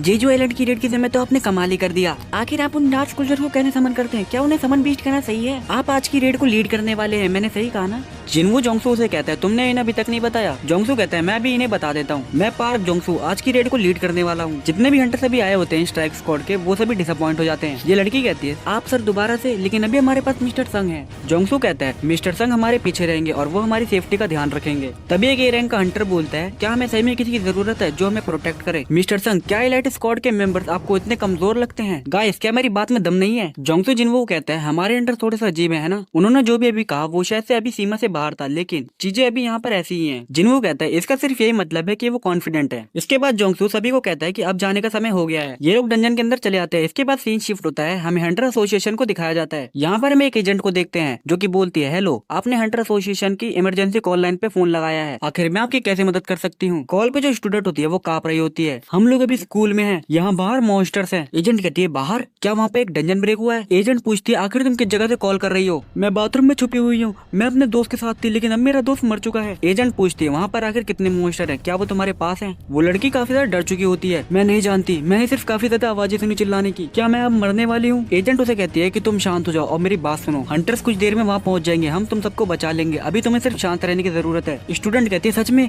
इसका मतलब कि मैं यहाँ से जितना बच जाऊंगी? एजेंट कहती है क्या तुम जानती हो कि वो किस तरह के मैजिक बीस्ट हैं? स्टूडेंट बताती है कि उनके पास ग्रीन स्किन है। एजेंट काफी ज्यादा डर जाती है, वो कहती है कहीं ऐसा तो नहीं, क्या वो ऑर्क्स हैं? स्टूडेंट बोलती है हाँ मुझे लगता है कि उन्हें ऑर्क्स ही बोलते हैं। एजेंट काफी तेज चिल्ला के बोलती है अभी के भी वहाँ से निकल जाओ, वो तुम्हारी स्मेल से तुम्हारा पता लगा सकते हैं। हम देखते हैं वो लड़की मदद के लिए चिल्ला रही होती है मेरी मदद करो, मेरी मदद करो, मुझे मरना नहीं है, लेकिन आखिर में वो ऑर्क उसको मार देता है। इसके बाद हम स्कूल के अंदर का सीन देखते हैं। यहाँ स्टूडेंट के बीच में अफरा तफरी मच चुकी होती है, काफी सारे स्टूडेंट मारे जा चुके होते हैं और कुछ स्कूल से बाहर भाग रहे होते हैं। इसके बाद हमें इन ऑर्क्स को दिखाया जाता है। ये पहले वाला ऑर्क कहता है मुझे यकीन नहीं हो रहा, हमारे आधे से ज्यादा शिकार भाग चुका है। सेकंड वाला ऑर्क कहता है कोई बात नहीं, अभी भी काफी सारे बचे हुए हैं, हमने ऊपर का रास्ता बंद कर दिया ताकि वहाँ से कोई भाग ना पाए, चलो उस फ्लोर पे चलते हैं और उन सभी को खत्म कर देते हैं। इसके बाद हम ऊपर वाले क्लासरूम को देखते हैं। स्टूडेंट्स यहाँ पर गेट को बंद करने के लिए काफी सारी बेंचेस और मतलब डेस्क को लगा रखा था ताकि वो मॉन्स्टर यहाँ पर ना आ पाए, लेकिन ऑर्क्स ने अपने एक ही अटैक से उस गेट के साथ साथ पूरे दीवार को तोड़ के अंदर आ गया। एक स्टूडेंट यहाँ पर पीछे वाले गेट से भागने की कोशिश करता है, लेकिन यहाँ पर एक और आ जाता है और उसको बीच से काट डालता है। तभी ये सेकंड वाला ऑर्क कहता है चीफ यहाँ पर मैं एक ह्यूमन को सेंस कर पा रहा हूँ जिसके अंदर माना है। चीफ कहता है सबसे पहले उसी को खत्म करो। हम यहाँ पर जिना और सोंगे को देखते हैं, ये भी यहाँ पे रोते हैं और काफी डरे हुए होते हैं। जिना अपने मन में बार बार जिन्वो के बारे में सोच रही होती है, जिन्वो जिन्वो। तभी हम देखते हैं हंगफे कहती है मैं एक ई रैंक की हूँ, लेकिन इसके बावजूद भी मैं एक अवेकन बीइंग हूँ। चीफ कहता है क्या ये वही ह्यूमन है जिसके बारे में तुम बात कर रहे थे? और कहता है नहीं, जो उसके बगल में खड़ा है, ये माना की स्मेल इसके अंदर से आ रही है, इसको मर जाना चाहिए। और जिना के ऊपर अटैक कर देता है, लेकिन हम देखते हैं जिना की शैडो से एक हाई ऑर्क की शैडो बाहर आती है और इस ऑर्क का हाथ पकड़ लेता है। इसके बाद इस शैडो ऑर्क इस ऑर्क को काफी तगड़ा पंच मारता है जिससे कि ऑर्क छत की बिल्डिंग को तोड़ते हुए बाहर की तरफ उड़ जाता है। चीफ ये देख के काफी ज्यादा डर जाता है। शैडो ऑर्क दो और ऑर्क्स को बुला लेता है। इसके बाद सीन शिफ्ट होता है। स्ट्राइक स्क्वाड डंजन के अंदर आ चुकी होती है, लेकिन तभी हम देखते हैं इनके ऊपर दो सर वाले ऑर्क्स हमला कर देते हैं। जोंगसो अपने एबिलिटी का यूज करके एक शील्ड को बनाता है जिससे कि ऑर्क का हथियार टूट जाता है। एक हंटर ऑर्क की आंखों को काट देता है और दूसरा हंटर उसके हाथों को, और जो मेजित होते हैं वो इस ऑर्क को जला के खाक कर देते हैं। इसके बाद हम जोंगसो को देखते हैं। जोंगसो कहते हैं चीजें यहाँ पर सही नहीं लग रही, मुझे पता था कि आसान नहीं होने वाला है, मैंने एक्सपेक्ट नहीं किया था कि डंजन के अंदर आते हमें दो सर वाले ऑर्क से फाइट करनी पड़ेगी। दो सर वाले ऑर्क्स का एक दूसरा नाम भी है, क्या तुम जानते जानते हो? जिन्वो कहता है ग्रेव कीपर। तुमने सही कहा, इसको एक डंजन बॉस की तरह देखा जाता है, लेकिन अगर मेरे एक्सपीरियंस से देखा जाए तो अगर तुम इनसे दूर भागोगे तो डंजन की एग्जिट पर तुम्हें काफी सारी अनडेड की आर्मी दिखेगी। तभी इसका वाइस बोलता है बॉस देखो वो लोग सच में यहाँ पर है, क्या हमें उन पर अटैक करना चाहिए? और वो लोग असल में अनडेड आर्मी की बात कर रहे होते हैं। लेकिन तभी इन लोगों को कुछ अजीब लगता है, आखिर वो लोग पीछे क्यों हट रहे हैं? हमेशा तो ये सामने से हमला करते हैं, ऐसा लगता है कि ये किसी का पीछा कर रहे थे। इसके बाद हम जिन्वो को देखते हैं। जिन्वो अपने मन में सोच रहा होता है उन्होंने तो मुझे कहा था कि एक हाई टियर का ए रैंक गेट है, इस वजह से मैं काफी हाई एक्सपेक्टेशन के साथ आया था। लेकिन तभी जिन्वो को कुछ फील होता है, रुको मैंने कुछ सेंस किया कहीं ये। इसके बाद जिन्वो जोंगसू को कहता है मेरे पास काफी ज्यादा अर्जेंट मैटर है, मुझे अभी के अभी यहाँ से जाना पड़ेगा। जोंगसू कहता है तुम मजाक कर रहे हो, तुम्हारे बिना तो हम खुद खतरे में आ जाएंगे, तुम ये जानते हो। जिन्वो कहता है तो फिर मैं किसी ऐसे को बुलाता हूँ जो कि मेरी जगह को पूरा करेगा और तुम्हें और तुम्हारे हंटर को यहाँ से सेफली बाहर निकालेगा। जिन्वो यहाँ बीरू को समन करता है। सारे हंटर बहुत ज्यादा हैरान हो जाते हैं, मिस्टर संग क्या ये एंड जेजू आइलैंड रेड की है? जिन्वो कहता है तो फिर मुझे इंट्रोडक्शन देने की कोई भी जरूरत नहीं है, अब से ये मेरी जगह को पूरा करेगा। जिन्वो बीरू को कमांड देता है इन ह्यूमंस को प्रोटेक्ट करो। बीरू पूछता है कि बाकी सबके साथ मुझे क्या करना है? जिन्वो कहता है तुम्हारी मर्जी। बीरू काफी तगड़ी रोर करता है। कुछ हंटर्स कह रहे होते हैं वो हमसे ये चाहता है कि हम इस चीज के साथ रेड करें। ये लड़की कहती है तुम बेवकूफ हो, मुझे यकीन नहीं हो रहा कि कुछ समय पहले तुमने उसके सामने मुंह खोला था। जिन्वो कुछ एंड्स को भी समन करता है, ये सोल्जर्स तुम्हारी मदद करेंगे, 20 सोल्जर्स ऐसे काफी रहेंगे। कुछ हंटर्स कहते हैं रुको तुम जा रहे हो, वो भी सिर्फ अपने मॉन्स्टर के भरोसे हमें छोड़कर। जिन्वो रेज वाले ऑफिसर की तरफ देखता है, तुम चाहो तो मैं इन लोगों को हटा सकता हूँ, लेकिन मुझे लगता नहीं कि तुम इसके बाद सर्वाइव कर पाओगे। ये हंटर्स काफी ज्यादा डर जाते हैं। इसके बाद जिन्वो शैडो एक्सट्रैक्शन स्किल का यूज करने की कोशिश करता है, लेकिन उसमें काफी ज्यादा टाइम बचा होता है। इसके बाद जिन्वो काफी स्पीड में डंजन की एंट्रेंस की तरफ बढ़ने लगता है। जिन्वो कहता है मैंने जो जिन्ना के लिए सोल्जर्स लगाए थे उनसे मुझे काफी ज्यादा सिग्नल्स आ रहे हैं, मुझे इस बारे में कुछ अच्छी फीलिंग नहीं आ रही है। लेकिन तभी हम देखते हैं जिन्वो के सामने काफी सारी एंडेड आ जाते हैं। जिन्वो चिल्ला के बोलता है मेरे सामने से हट जाओ। ये सभी मॉन्स्टर जिन्वो के सामने नील करने लगते हैं और रास्ता छोड़ देते हैं। जिन्वो कुछ भी समझ नहीं आता कि यहाँ पे क्या चल रहा है। जिन्वो यहाँ अपने मन में सोच रहा होता है क्या वो इस वजह से मुझे नील कर रहे हैं क्योंकि मैं एक हाई क्लास का नेक्रोमैन हूँ, क्योंकि मेरे पास डेड को कमांड देने की एबिलिटी है। जिन्वो काइसल को समन करता है। इसके बाद वो डंजन के अंदर से बाहर आ जाता है। काफी सारे लोग जिन्वो को रिकॉर्ड कर रहे होते हैं। जिन्वो काइसल को ऑर्डर देता है मेरी सिस्टर के पास चलो, जितना तेज तुम जा सकते हो। और यहाँ पर हम जिना के स्कूल में देखते हैं शैडो और काफी इजीली ग्रीन ऑर्स को खत्म कर देते हैं। लेकिन यहाँ पर जितने भी स्टूडेंट्स होते हैं उन लोगों को समझ नहीं आता कि भला मॉन्स्टर उन लोगों को क्यों प्रोटेक्ट कर रहे हैं। जिना शैडो मॉन्स्टर को देखकर समझ जाती है कि ये जिन्वो की शैडो है, तो उसे लगता है कि जिन्वो भी यहीं पर है। जिना यहाँ पर बार बार जिन्वो का नाम ले रही होती है तो शैडो ऑर्क जो होता है वो विंडो की तरफ इशारा करता है। सीन शिफ्ट होता है, हम ग्रीन ऑर्क्स के लीडर को देखते हैं। इसको खबर मिल चुकी होती है कि इसने जिन ऑर्क्स को भेजा था वो खत्म हो चुके हैं। ऑर्क्स का लीडर अपना नाम गोरखतार बताता है और ये रेड ब्लेड ट्राइब का चीफ है। गोरखतारू कहता है कि अब उसे कोई भी नहीं रोक सकता है। इनका एक साथी बताता है गोरखतारू वहाँ पर कुछ हाई ऑर्क्स हैं जो कि इंसानों की मदद कर रहे हैं। गोरखतारू पूछता है कि वहाँ पर कितने हाई ऑर्क वॉरियर्स हैं। इसका साथी बताता है कि वहाँ पर सिर्फ 3 हैं। ये सुनने के बाद गोरखतारू काफी ज्यादा गुस्सा आ जाता है। गोरखतारू कहते हैं हमारे कबीले के ऑर्क वॉरियर्स उन 3 हाई ऑर्क नहीं संभाल पाए, ये कितनी शर्म की बात है। ये अपना वेपन उठाता है और कहता है मुझे रास्ता दिखाओ, अब उन सभी को खत्म करने का समय आ गया है। इसके बाद सीन शिफ्ट होता है, हम डंजन के अंदर काफी सारी एंड्स को देखते हैं। इसके बाद हम नाइट गिल्ड के 2 मेंबर्स को देखते हैं। ये लोग एंड्स को देख के काफी ज्यादा डर चुके होते हैं। इन लोगों को तो किसी भी तरह यहाँ से निकलना होता है। इसके बाद हम जोंगसू को देखते हैं जो कि अपने मन में सोच रहा होता है हम लोग अपनी रेड को सिर्फ इस वजह से नहीं रोक सकते क्योंकि हमें कुछ समन के बीच से डर लग रहा है, और अगर हमने ऐसा किया तो रिपोर्टर्स हमारा बाहर इंतजार कर रहे हैं। लेकिन तभी जोंगसू के सामने अचानक से बीरू आ जाता है। जोंगसू की तो हालत ही खराब हो जाती है। इसके बाद वो कहता है क्या अब हमें चलना चाहिए? बीरू को जवाब नहीं देता। जोंगसू को तो यहाँ पर हालत खराब हो रही होती है और वो पसीने से पूरा भीग चुका होता है। लेकिन तभी बीरू काफी स्पीड में उसके आगे से गायब होता है और वापस भी आ जाता है। बीरू जोंगसू को कुछ देता है और बाकी एंड्स के साथ आगे बढ़ने लगता है। बाकी स्ट्राइक स्क्वाड के मेंबर जोंगसू से पूछते हैं बॉस आप ठीक तो है ना? जोंगसू कहते हैं हाँ मैं ठीक हूँ, लेकिन तुम लोग जरा इस चीज को देखो, ये तो डेड नाइट का सर है ना। इस बीच ने कुछ ही पलों में एक हाईएस्ट रैंकिंग के मॉन्स्टर को खत्म कर दिया। मुझे यकीन नहीं हो रहा आखिर वो कितना ज्यादा ताकतवर है। एक हाईएस्ट रैंकिंग बी से काफी ज्यादा वैल्यूएबल ऐसे स्टोन्स मिलते हैं। तुम सभी जानते हो कि आखिर इनकी कीमत क्या है। क्या भी तुम में से कोई है जो वापस जाना चाहता है? लेकिन तभी हम देखते हैं कि इसकी पूरी स्ट्राइक स्क्वाड डंजन के अंदर आगे बढ़ने लगती है। वाइस कहता है सर आप वहाँ क्या कर रहे हैं? अगर आप वहाँ पर बैठे रहे तो आप पीछे छूट जाएंगे, क्या आप नहीं आना चाहते? इसके बाद सीन शिफ्ट होता है, हमें जिना के स्कूल में देखते हैं जहाँ पर जो शैडो ऑर्क्स होते हैं वो अभी ग्रीन ऑर्क्स के लीडर से लड़ाई कर रहे होते हैं। बाकी ऑर्क्स अपने लीडर को चीयर अप कर रहे होते हैं, गोरखतार गोरखतार गोरखतार। इसके बाद हम इन ग्रीन ऑर्क्स लीडर गोरखतार को देखते हैं। एक ऑर्क के टैटूज उसकी विक्ट्री को दिखाते हैं कि उसने आज तक कितनी बैटल्स को जीता है। इससे पता चलता है कि हमने कितने सारे दुश्मनों को मारा है। तुम लोगों के पास शायद कुछ ज्यादा जिंदगियां हैं, लेकिन क्या तुम सिर्फ इतना ही कर सकते हो? कम ऑन ऑर्क्स, मुझे थोड़ा और एंटरटेन करो। इसके बाद हम देखते हैं गोरखतार अपने स्वॉर्ड से शैडो ऑर्क्स के ऊपर अटैक करता है, लेकिन शैडो किसी तरह उस अटैक को ब्लॉक कर देते हैं। गोरखतार थोड़ा हैरान हो जाता है कि उन लोगों ने मेरे अटैक को रोक दिया, लेकिन थोड़ी ताकत लगाने के बाद वो शैडोज को काट डालता है। लेकिन तभी और शैडोज रीजनरेट होने लगती है। गोरखतार कहता है क्या वो लोग किसी स्पेल के अंदर है? चाहे मैं उन्हें कितनी भी बार काट दूं लेकिन वो लोग खत्म नहीं हो सकते। मैं इन जैसे सैकड़ों को खत्म कर सकता हूँ, लेकिन तभी गोरखतार के दिमाग में एक आवाज मारो मारो, ह्यूमंस को खत्म कर दो। गुरुक्तार कहता है ये तो पहले से भी खराब होते जा रहा है, मुझे जल्दी इन सब चीजों को खत्म करना पड़ेगा। अगर इन्हें किसी स्पेल से कंट्रोल किया जा रहा है तो मुझे सिर्फ इसके सोर्स को खत्म करना पड़ेगा। क्या वो तुम हो लड़की? गुरुक्तार अपने सभी साथियों को ऑर्डर देता है उस लड़की को पकड़ो। सभी ऑर्क्स शैडो से फाइट करने लगते हैं, लेकिन इसी बीच गुरुक्तार जिन्हा को पकड़ लेता है। तो वो तुम थी, मैं आसानी से तुम्हारे अंदर से वो मैजिकल पावर को सेंस कर सकता हूँ। जिन्हा की हालत तो काफी ज्यादा खराब हो चुकी होती है। गुरुक्तार कहता है मरो, लेकिन तभी हम आसमान में किसी चीज को देखते हैं। गुरुक्तार ये देख के काफी ज्यादा डर जाता है। वो चीज काफी तेजी से इसी की तरफ बढ़ रही होती है। गुरुक्तार कांप रहा होता है और वो जिन्हा को छोड़ देता है। अब वो चीज गुरुक्तार के काफी ज्यादा करीब पहुंच चुकी होती है। गुरुक्तार कहता है कुछ आ रहा है, कुछ आ रहा है, जो कि बहुत ज्यादा खतरनाक है, सभी लोग यहाँ से चलो। और उसके ऐसा बोलते ही यहाँ पर काफी बड़ा धमाका होता है और इसके बाद हम देखते हैं कि जिन्हा के सर पे कोई हाथ रखता है। जिन्हू यहाँ पर आ चुका होता है, अब तुम पूरी तरीके से सेफ हो। और अब इस टाइम पे जिन्हू काफी ज्यादा रेज में होता है। गुरुक्तार कहता है मैं गुरुक्तार, चीफ ऑफ रेड ब्लेड। जिन्हू इसे कहता है तू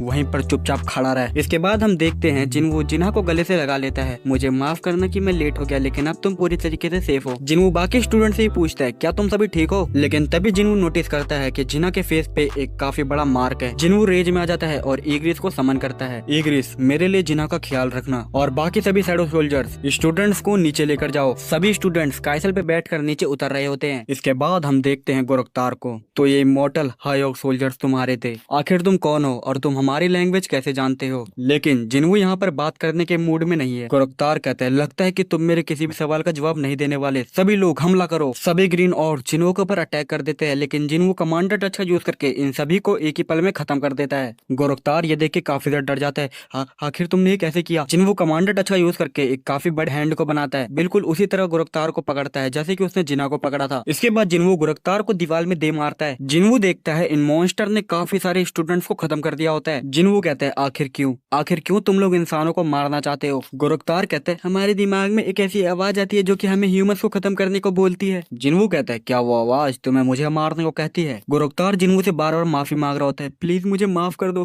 प्लीज मुझे माफ कर दो। जिन्हू कहता है मेरे सवाल का जवाब दो, क्या मुझे देखने के बाद भी तुम्हारे हेड में वो आवाज आती है? लेकिन अब जिन्हू अपने डैगर्स को निकालता है। तो ऐसी बात है, मैं तुम्हारी नजरों में कोई इंसान नहीं हूँ, लेकिन अभी मैटर नहीं करता, मैं तुम्हें माफ करता हूँ, लेकिन तुम ऐसा मत समझना कि मैं तुम्हें यहाँ पे आसानी से जाने दूंगा। इसके बाद सीन शिफ्ट होता है। हम बुसान में उसी कैलेसियल गेट को देखते हैं जहाँ पर नाइट गिल्ड के मेंबर्स गए हुए होते हैं। एक एंट एक वेम्पायर को खा रही होती है। ये हीलर बोलती है क्या तुम्हें पता भी है कि ये वेम्पायर कितने ज्यादा वैल्यूएबल है? लेकिन एंट इस हीलर को एक कट लगा देता है और इसी के सामने वो इस वेम्पायर को खा जाता है। बीरू ये देखता है और इस एंट को रोक देता है और इसके बाद ही वो इस हीलर को हील कर देता है। बीरू यहाँ से वापस आगे बढ़ने लगता है। हीलर को कुछ भी समझ नहीं आता कि आखिर कैसे एक समन किया वो बीस्ट उससे भी अच्छा हीलिंग मैजिक कर सकता है। जैसा कि तुम लोग को पता है कि बीरू किसी भी नॉर्मल शैडो से काफी ज्यादा अलग है। उसके पास एबिलिटी है कि वो अपने एनिमी को खाने के बाद उसकी एबिलिटीज को ले सकता है। तो जब बीरू ने जीजू आइलैंड रेड के समय बेंगू को मार के खा लिया था तो उसकी हीलिंग एबिलिटी बीरू के पास आ गई थी। तो वो एक ऐसा रैंक का हीलर भी है। इसके बाद हम देखते हैं कि ये लोग बॉस के रूम में आ चुके होते हैं। यहाँ पर काफी सारे डेथ नाइट्स भी होते हैं और ये जो बॉस होता है ये हवा में होता है। स्ट्राइक स्क्वाड के मेंबर्स तो काफी ज्यादा डर जाते हैं। क्या मुसीबत है, इस डंजन का बॉस मॉन्स्टर एक आर्क लीच है और यहाँ पर 10 डेथ नाइट्स है। जोंगसू यहाँ कहता है कि सभी बॉसेस में से आर्क लीच सबसे ज्यादा फेमस है क्योंकि उसने अकेले ही गोल्ड ड्रैगन गिल्ड को खत्म कर दिया था। गोल्ड ड्रैगन गिल्ड चाइना की one of the top guild में से एक थी जो कि डंजन ब्रेक के समय आर्क लीच के द्वारा खत्म कर दी गई थी। लेकिन किसी भी नॉर्मल ए रैंक हंटर के लिए इसको हराना नामुमकिन है। बॉस जरा देखिए वो लोग यहाँ पर आ गए। जोंगसू कहता है कि जिन एंडेट्स को एंड्स ने नहीं खाया था वो सब भी वापस आ गए हैं। गेट को ब्लॉक करो। ये मेज लड़की अपनी होली वॉल को एक्टिवेट करती है। गिल्ड मास्टर मैं इसको ज्यादा देर तक नहीं रोक सकती हूँ। जोंगसू कहता है डैम इट, लेकिन तभी वहाँ पर बीरू आ जाता है। ये देखकर आर्क लीच भी थोड़ा हैरान हो जाता है। तुम तो शैडो आर्मी हो, आखिर किंग की पर्सनल आर्मी हम पर क्यों अटैक कर रही है? बीरू थोड़ा घुर्राते हुए बोलता है हम लोग किंग के द्वारा चुने गए हैं और तुम नहीं। आर्क लीच कहता है ऐसा नहीं हो सकता, मैं किंग से खुद बात करना चाहूंगा। लेकिन तभी बीरू काफी तेजी से उसके सामने आता है और उसके सीने में अपना हाथ घुसा देता है। तुम कुछ ज्यादा ही बोल रहे हो, यहाँ की तुम अभी मरने वाले हो। इसके बाद बीरू उस आर्क लीच के सीने से उसका दिल निकाल लेता है। आर्क लीच ये देख के काफी ज्यादा डर जाता है, लेकिन बीरू उसके दिल को उसी के सामने क्रश कर देता है। और इसी के साथ डंजन का बॉस आर्क लीच खत्म हो चुका है और जितने भी अनडेड है वो भी खत्म हो चुके हैं। स्ट्राइक स्क्वाड के सभी मेंबर ये देख के काफी ज्यादा हैरान हो जाते हैं। उसने उस आर्क लीच को एक ही हिट में कैसे हरा दिया और इसी के साथ सभी अनडेड भी खत्म हो चुके हैं। इसके बाद बीरू एक काफी तगड़ी रोर करता है। जोंगसू कहता है मुझे पता था कि वो ताकतवर है, लेकिन वो इतना ताकतवर होगा मैंने सोचा भी नहीं था। वाइस कहता है अगर वो सभी इतने ज्यादा ताकतवर है तो संग जिन्वो को डंजन के अंदर जाने की जरूरत ही नहीं है, वो अपने समन बीच से ही डंजन को क्लियर कर सकता है। लेकिन जोंगसू तो यहाँ पर काफी ज्यादा हैरान होता है। वो अपने मन में सोच रहा होता है इतने बड़े अमाउंट में इतनी सारी मैजिक पावर को को यूज करना काफी ज्यादा थकान वाला काम है, और इसके साथ इतने सारे मैजिक बीस्ट को एक साथ कंट्रोल करना शायद से वो उन सभी का एक साथ इस्तेमाल नहीं कर सकता है। लेकिन इसके बावजूद भी अगर उसने एक बारी में अपने आधे समन किए हुए बीस्ट का इस्तेमाल किया तो उसकी ताकत एक कंट्री के मेजर गिल्ड से काफी ज्यादा होगी। जोंगसू अपने वाइस को कहता है, क्या तुम्हें नहीं लगता कि हमें संग जिनवू के साथ अलायंस को बना लेना चाहिए? वाइस कहता है, बॉस क्या आपको सच में लगता है कि संग जिनवू को हमारी मदद की जरूरत है? क्या आपने देखा नहीं कि आज यहाँ पर क्या हुआ? जोंगसू कहता है, तुम जरा इस बारे में सोच के देखो, क्या तुम्हें ये लगता है कि वो कानून और गिल्ड के लॉस को बदल सकता है? क्योंकि वो कौन है? भले ही उसके समन किए हुए बीस्ट किसी भी डंजन को इजिली क्लियर कर सकते हैं, लेकिन किसी भी रेड में जाने के लिए उसे एक स्ट्राइक स्क्वाड की जरूरत होगी। क्या तुम भूल गए हो किसी भी रेड में जाने की बेसिक रिक्वायरमेंट्स को? वाइस कहते हैं, ओह मैं समझ गया, हम लोग सपोर्टिंग फोर्स होंगे और संग जिनवू मैन पावर का काम करेगा। सर ये तो विन विन सिचुएशन है। जोंगसू कहते हैं, हाँ तुमने सही कहा। इसके बाद हम डंजन के बाहर जिना के स्कूल को देखते हैं, जहाँ पर अब पुलिस वाले और मेडिकल टीम आ चुकी होती है। यहाँ पर उन लोगों के परिवार रहे होते हैं जो स्टूडेंट्स मारे जा चुके होते हैं। काफी सारे पेरेंट्स अपने बच्चों को ऐसा मरा देखकर काफी ज्यादा दुखी होकर रो रहे होते हैं। इसके बाद सीन शिफ्ट होता है, हमें यहाँ पर चेयरमैन गो और जिनवू को दिखाया जाता है। चेयरमैन कहते हैं, शुरुआत में वहाँ पर 213 स्टूडेंट एस्केप कर पाए थे, जो कि अभी पूरी तरीके से सेफ हैं। लेकिन जिन स्टूडेंट्स को हम बचा पाए वो सिर्फ 10 हैं। जो वहाँ से एस्केप करने में फेल हुए वो सभी मारे जा चुके हैं। चेयरमैन जिनवू को फोन देकर कहते हैं, ये ग्राफ दिखाता है कि सियोल के अंदर पिछले 6 महीनों में कितने सारे गेट्स अपीयर हुए हैं। लेकिन सिर्फ ये ऐसी अकेली अजीब बात नहीं है, काफी सारे लोग अपने अवेकन रैंकिंग को कंफर्म करने आ रहे हैं। और इसी के साथ जैसे जैसे गेट के अंदर से मॉन्स्टर की संख्या बढ़ती जा रही है, उनको रोकने के लिए हंटर्स की संख्या भी बढ़ रही है, ताकि इन लोगों के बीच में बैलेंस बना रहे। जिनवू यहाँ अपने मन में सोच रहा होता है कि कुछ तो बदलने वाला है। इसके बाद जिनवू डायरेक्ट मुद्दे पे आता है, चेयरमैन आप मुझसे क्या बात करना चाहते थे? Japan, USA, Russia, France, Britain, Germany और मिडिल ईस्ट की काफी सारी कंट्रीज, ये सभी ऑफिशियल डॉक्यूमेंट्स है जो कि आपके कांटेक्ट करना चाहते हैं मिस्टर संग। मुझे ऐसा लगता है कि काफी सारे लोग अभी तक आपसे अनऑफिशियली भी कांटेक्ट कर चुके हैं। मैं ईमानदारी के साथ कहना चाहूंगा कि हंटर एसोसिएशन के पास कोई भी राइट नहीं है कि इन लोगों को रोक सके। हम लोग सिर्फ आपकी पर्सनल इन्फॉर्मेशन को प्रोटेक्ट कर सकते हैं, जैसा कि आपने हमसे रिक्वेस्ट करी थी। लेकिन अब सब कुछ आपके फैसले पे डिपेंड करता है मिस्टर संग। मुझे लगता है कि हमारी कंट्री आने वाले बदलावों को अब नहीं संभाल सकती है। मिस्टर संग, हम लोग उस जगह पे पहुंच चुके हैं जहाँ पर आपके सिस्टर को एडमिट किया गया है।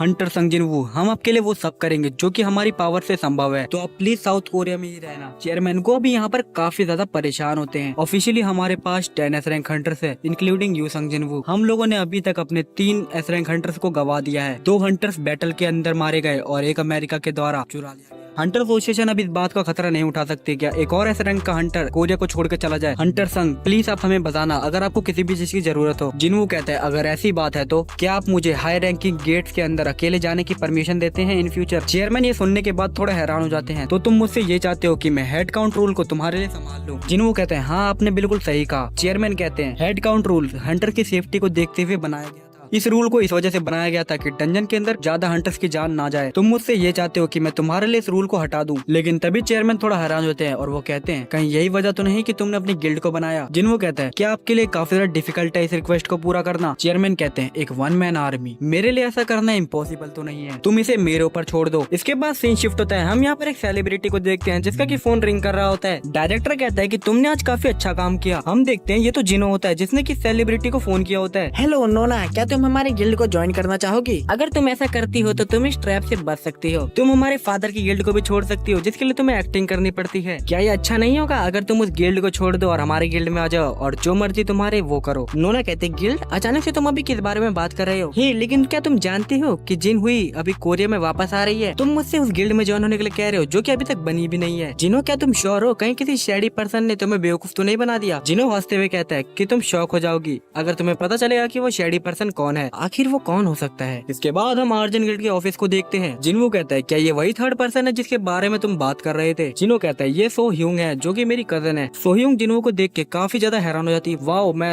असली वाले संग जिनवू के सामने खड़ी हूँ। जिनो कहता है, हे तुम एक सेलिब्रिटी हो, इसमें कोई कूल होने वाली बात नहीं है। जिनवू अपने मन में सोच रहा होता है, ये पर्सन एक ए रैंक की हंटर है। जिनवू अपने मन में सोचने लगता है कि जिनो एक डी रैंक का है और उसके कजन्स ए रैंक के। क्या ये कोई कंडीशन है जो कि अवेकन बीइंग्स के अंदर होती है, जो कि जीन्स के द्वारा पास डाउन करी जाती है? वेल देखा जाए तो ऐसी कंडीशंस है जहाँ पर सिबलिंग साथ में अवेकन होते हैं और मेरे फादर भी तो पहले हंटर ही थे। जिनवू सोयोंग से कहता है, क्या तुमने जिनो से सब कुछ पहले ही सुन लिया है? सोयोंग कहती है, हाँ मुझे पता चल गया है। उसने कहा कि तुम्हारी गिल्ड को एक थर्ड फाउंडिंग मेंबर की जरूरत है। जिनवू कहता है, अगर तुमने हमारी गिल्ड को ज्वाइन किया तो तुम्हारे बारे में काफी सारे आर्टिकल छपेंगे, क्या तुम इससे सहमत हो? सोयोंग कहती है, जेसुंग के साथ काम करने से तो ये अच्छा ही है। जिनवू कहता है, आखिर ये जेसुंग बंदा कौन है? जिनवू को बताता है कि वो मेरा बड़ा भाई है सर। जिनवू कहता है, तो वो कोई ऐसा भाई है तुम्हारा जिसकी की बैड पर्सनैलिटी है? मैंने सही कहा ना? लगता है कि वो भी फेमस है। सोयोंग जिनवू कहती है, एक्सक्यूज मी, क्या मैं आपके साथ एक सेल्फी ले सकती हूँ ताकि मैं उसको SNS प्रोफाइल पे अपलोड कर सकूं। और ये SNS प्रोफाइल मोर लाइक का इंस्टाग्राम। इसके बाद हम हंटर्स के हेडक्वार्टर को देखते हैं जहाँ पर कुछ लोग बात कर रहे होते हैं। क्या तुम्हें पता है कि तुम अभी क्या बोल रहे हो? तुम हमसे ये चाहते हो कि समन क्यूए बीस्ट को हम एक मेंबर की तरह देखें? क्या तुम्हें लगता है कि ऐसी कोई चीज मायने भी करती है? हंटर संग जिनवू ने अभी तक बेयरली अपनी गिल्ड को तैयार किया है और अभी से उसकी तरफ से इतनी सारी ख्वाहिशें आने लग गई। अगर ये कोई स्पेशल ट्रीटमेंट नहीं है तो ये क्या है? हंटर एसोसिएशन को सभी के लिए इक्वल होना चाहिए, लेकिन संग जिनवू को स्पेशल ट्रीटमेंट देना, प्लीज अब आप कुछ बोलिए। हंटर एसोसिएशन के चेयरमैन कंगोई चेयरमैन कहते हैं, हाँ ये सच है, हम उसे स्पेशल ट्रीटमेंट दे रहे हैं। जितने भी लोग आज यहाँ जमा हुए, मैं उन सभी से एक सवाल पूछना चाहूंगा। एक असॉल्ट टीम जिसके अंदर 20 A रैंक हंटर्स हैं और इसकी जगह एक ऐसी टीम जिसके अंदर सिर्फ अकेला संग जिनवू है, और अगर डंजन ब्रेक होता है और इन दोनों में से तुम्हें किसी एक को चुनने का मौका मिलता है तो तुम किसे चुनोगे? ऑनरेबल मेंबर नेम जुमवुक अभी कुछ दिन पहले ही अपने हंटर गिल्ड के पास अपने अपार्टमेंट को शिफ्ट किया है। आखिर आप ऐसी जगह पर क्यों शिफ्ट हुए जहाँ पर आपके रहने की कॉस्टिंग आपके पिछले वाले अपार्टमेंट से कई गुना ज्यादा हो? अबे जॉनवुक की हालत पूरी तरीके से खराब हो चुकी है। ये कहता है, अरे ये सब तो रिलेटेड ही नहीं है, तुम सिर्फ अपनी खुद की सेफ्टी को सबसे ज्यादा प्रायोरिटाइज करते हो। और यही सच है, कोरिया के सभी सिटीजन भी ऐसा ही फील करते हैं। हर कोई सुरक्षित सिटीज में जाना चाहता है, अगर उनके पास पैसे होते तो वो चले जाते। काफी सारी कंट्री संग जिनवू को अपने पास शामिल करना चाहती है अपनी खुद की सेफ्टी के लिए। क्या आपको सच में लगता है कि वो यहाँ पर रहेगा अगर आप उसकी एक बेसिक रिक्वायरमेंट को ही पूरा नहीं कर पा रहे? मैं आपसे दोबारा पूछता हूँ, क्या आप वही इंसिडेंट दोबारा देखना चाहते हैं जब हवांग डोंगसो ने कोरिया छोड़ दिया था और वो अमेरिका चला गया था? संग जिनवू बिल्कुल ऐसा ही करे। अगर आपको लगता है कि ये रेगुलेशन अनरीजनेबल है और अगर कोरिया के अंदर कोई एस रैंक का गेट ओपन हुआ तो मुझे आशा है कि आपको पता होगा कि कौन किसकी जान बचाएगा। इसके बाद सीन शिफ्ट होता है, हम देखते हैं कि सोयुंग ने जिनवू के साथ अपनी फोटो को पोस्ट कर रखा है और चाहिन इस पोस्ट को देख रही होती है और इसके बाद वो कांपने लगती है।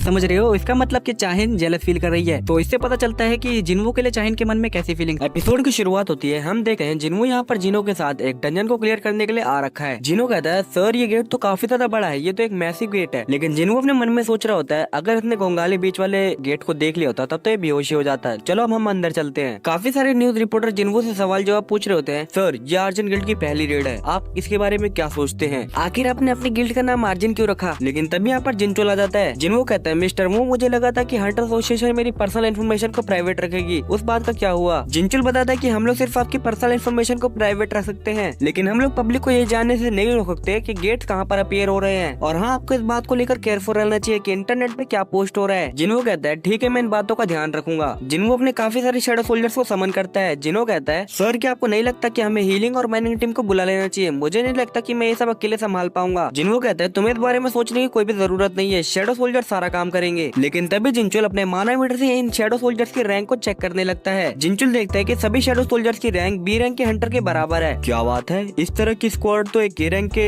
डंजन गेट के परमिट के काबिल है। संग जिनवू उन सभी को बेवकूफ बना रहा है, जो कि इस बात को लेकर डिबेट कर रहे हैं कि ये कोई स्पेशल ट्रीटमेंट है। ये लोग जाने के लिए पूरी तरीके से तैयार हैं, लेकिन कैसा रहेगा? और हम देखते हैं कि जिनवू और जिनो दोनों ही काफी हैरान होते हैं। हम देखते हैं जिनचुल ने अपने आर्मर को पहन लिया होता है। चेयरमैन ने मुझे ऑर्डर दिया है कि मैं आपकी रेड को ऑब्जर्व करूं। वो जानना चाहते हैं कि ये आइडिया पूरी तरीके से सेफ है भी या नहीं। तो क्या यह ठीक रहेगा कि सर्विलेंस टीम के होने के नाते मैं सिर्फ आपको आज के लिए कंपनी दूं? जिनवू कहता है, क्या ये आपके लिए सही होगा मिस्टर वू? जिंजुल को कुछ भी समझ नहीं आता। इसके बाद आप कुछ मिनट बाद डंजन के अंदर देखते हैं जिंजुल की हालत पूरी तरीके से खराब होती है। जिनवू की आर्मी काफी इजीली सारे मॉन्स्टर्स को खत्म कर रही होती है। कॉम्बैट टाइप हंटर्स और मैजिक टाइप हंटर, इन लोगों को भी इन बीच से लड़ने में काफी ज्यादा दिक्कतें आएंगी। लेकिन ये बीच संग जिनवू की आर्मी के सामने कुछ भी नहीं है, क्योंकि उसकी शैडो रीजनरेट होती रहती है। लेकिन उन सभी में से वो एक अकेला कुछ ज्यादा ही ताकतवर है। दरअसल जिनचुल ईग्रिस की बात कर रहा होता है। हम देखते हैं ईग्रिस अपने लाइटनिंग वाली स्वॉर्ड से काफी सारे मॉन्स्टर्स को एक ही बारी में खत्म कर देता है। और ये देख के जिनचुल काफी ज्यादा हैरान हो जाता है। सिर्फ हाई लेवल के मेजेस लाइटनिंग मैजिक का यूज कर सकते हैं, लेकिन इस स्वॉर्ड का इस्तेमाल करने के बाद काफी सारी थंडर्स आ रही हैं। और ईग्रिस भी अपनी यहाँ पर स्वॉर्ड्समैन वाली स्किल का यूज करते हुए काफी सारे मॉन्स्टर्स को खत्म कर रहा होता है। लेकिन अब जिनचुल सोचने लगता है, क्या ये एक ए रैंक का है? नहीं, शायद ये एक हायर रैंक का है। क्या मैं उससे जीत पाऊंगा अगर मेरी उससे फाइट हुई? हम देखते हैं एक एंट मॉन्स्टर को खाने जा रही होती है। जिनवू उसको लात मार के दूर फेंक देता है। मैंने तुम्हें बोला था कि इसे मत खाना। क्या तुम्हें पता भी है कि ये कितने ज्यादा वैल्यूएबल कॉप्स हैं और तुम सभी लोग माना क्रिस्टल्स को माइन करते रहो। इसके बाद हम जिंजुल को देखते हैं, जो कि अपने मन में सोच रहा होता है वो एक ए रैंक के डंजन को खुद से क्लियर करने में केपेबल इनक्रेडिबल है। कॉप्स को कलेक्ट करना, क्रिस्टल्स को माइन करना, इन सभी को देखा जाए तो वो एक वन मैन स्ट्राइक स्क्वाड की तरह है। अब मुझे समझ आ रहा है कि चेयरमैन ने मुझे इन्हें ऑब्जर्व करने के लिए क्यों कहा। इसके बाद हम देखते हैं कि डंजन का बॉस मॉन्स्टर जिन्हों के सामने आ जाता है, जो कि काफी बड़ा है। जिन्हों कहता है कि जो सभी काम कर रहे हो वो अपना काम करते रहो और बाकी सभी वापस आ जाओ। बाकी की शैडोज वापस आ जाती हैं। जिंजुल पूछता है तुमने अपने समन बीस्ट को वापस क्यों बुला लिया, वो सभी इतने ज्यादा ताकतवर हैं कि वो इस बॉस मॉन्स्टर को खुद ही खत्म कर सकते हैं। जिन्हों कहता है शैडो सोल्जर्स पे कुछ ज्यादा ही निर्भर रहना मुझे कमजोर बना सकता है। इसके बाद जिन्हों काफी तगड़ी जंप लगाता है और इस बॉस मॉन्स्टर को बीच में से काट डालता है। जिन्हों के सामने सिस्टम को नोटिफिकेशन में आ जाता है कि आपने डंजन बॉस को हरा दिया है और लेवल 1 से अप भी हो जाता है और अब जिन्हों का लेवल 101 हो चुका है और काफी सारी स्किल्स भी लेवल अप हो चुकी हैं। Shadow extraction, shadow perspective, monarch domain, shadow exchange. जिन्हों अपने मन में सोच रहा होता है कि मुझे यकीन नहीं हो रहा कि मेरी सारी स्किल्स लेवल अप हो चुकी हैं और शैडो एक्सचेंज स्किल का कूल डाउन तो 1 आवर से कम हो चुका है। शैडो एक्सचेंज स्किल का टाइमर कम होता जाएगा जैसे जैसे मैं लेवल अप करता जाऊंगा। इसका मतलब कि मुझे मोम और जीना की चिंता करने की जरूरत नहीं है। इसके बाद हम जिंजुर को देखते हैं जो कि अपने मन में सोच रहा होता है नागा स्किल्स ये इतने ज्यादा टफ होते हैं कि इनका इस्तेमाल शील्ड और आर्मर्स को बनाने के लिए किया जाता है और उसने सिर्फ इन्हें 2 डैगर से काट डाला। लेकिन जिंजुल ये देख के और भी ज्यादा हैरान हो जाता है कि जिन्वू अराइज कह के नागा की शैडोज को एक्सट्रैक्ट कर रहा होता है। ये बिल्कुल उसी रैंक का है जिस रैंक का कि टस्क है, लेकिन लेवल 13। हाँ, लगता है कि ये उतना ही ताकतवर है जब ये जिंदा था। जिसको भी नहीं पता टस्क किस शैडो का नाम है तो ये है फैंग, जो कि एनीमे में इन लोगों ने चेंज कर दिया है। लेकिन अब ये कुछ ज्यादा ही छोटा है। जब मैं शैडो को एक्सट्रैक्ट करता हूँ तब वो उसी साइज में रहती है या फिर वो थोड़ी बड़ी हो जाती है। लगता है कि ये अपने मैजिक का यूज करके बड़ा हो जाता है जैसे कि टस्क करता है। ये सब बातों को छोड़ो, अब मेरी आर्मी में एक और नया शैडो आ चुका है। जिन्वो के सामने सिस्टम का एक विंडो ओपन होता है जिसमें कि लिखा होता है कि अपने शैडो को एक नाम दो। अब जिन्वो को कुछ भी समझ नहीं आता तो वो कहते हैं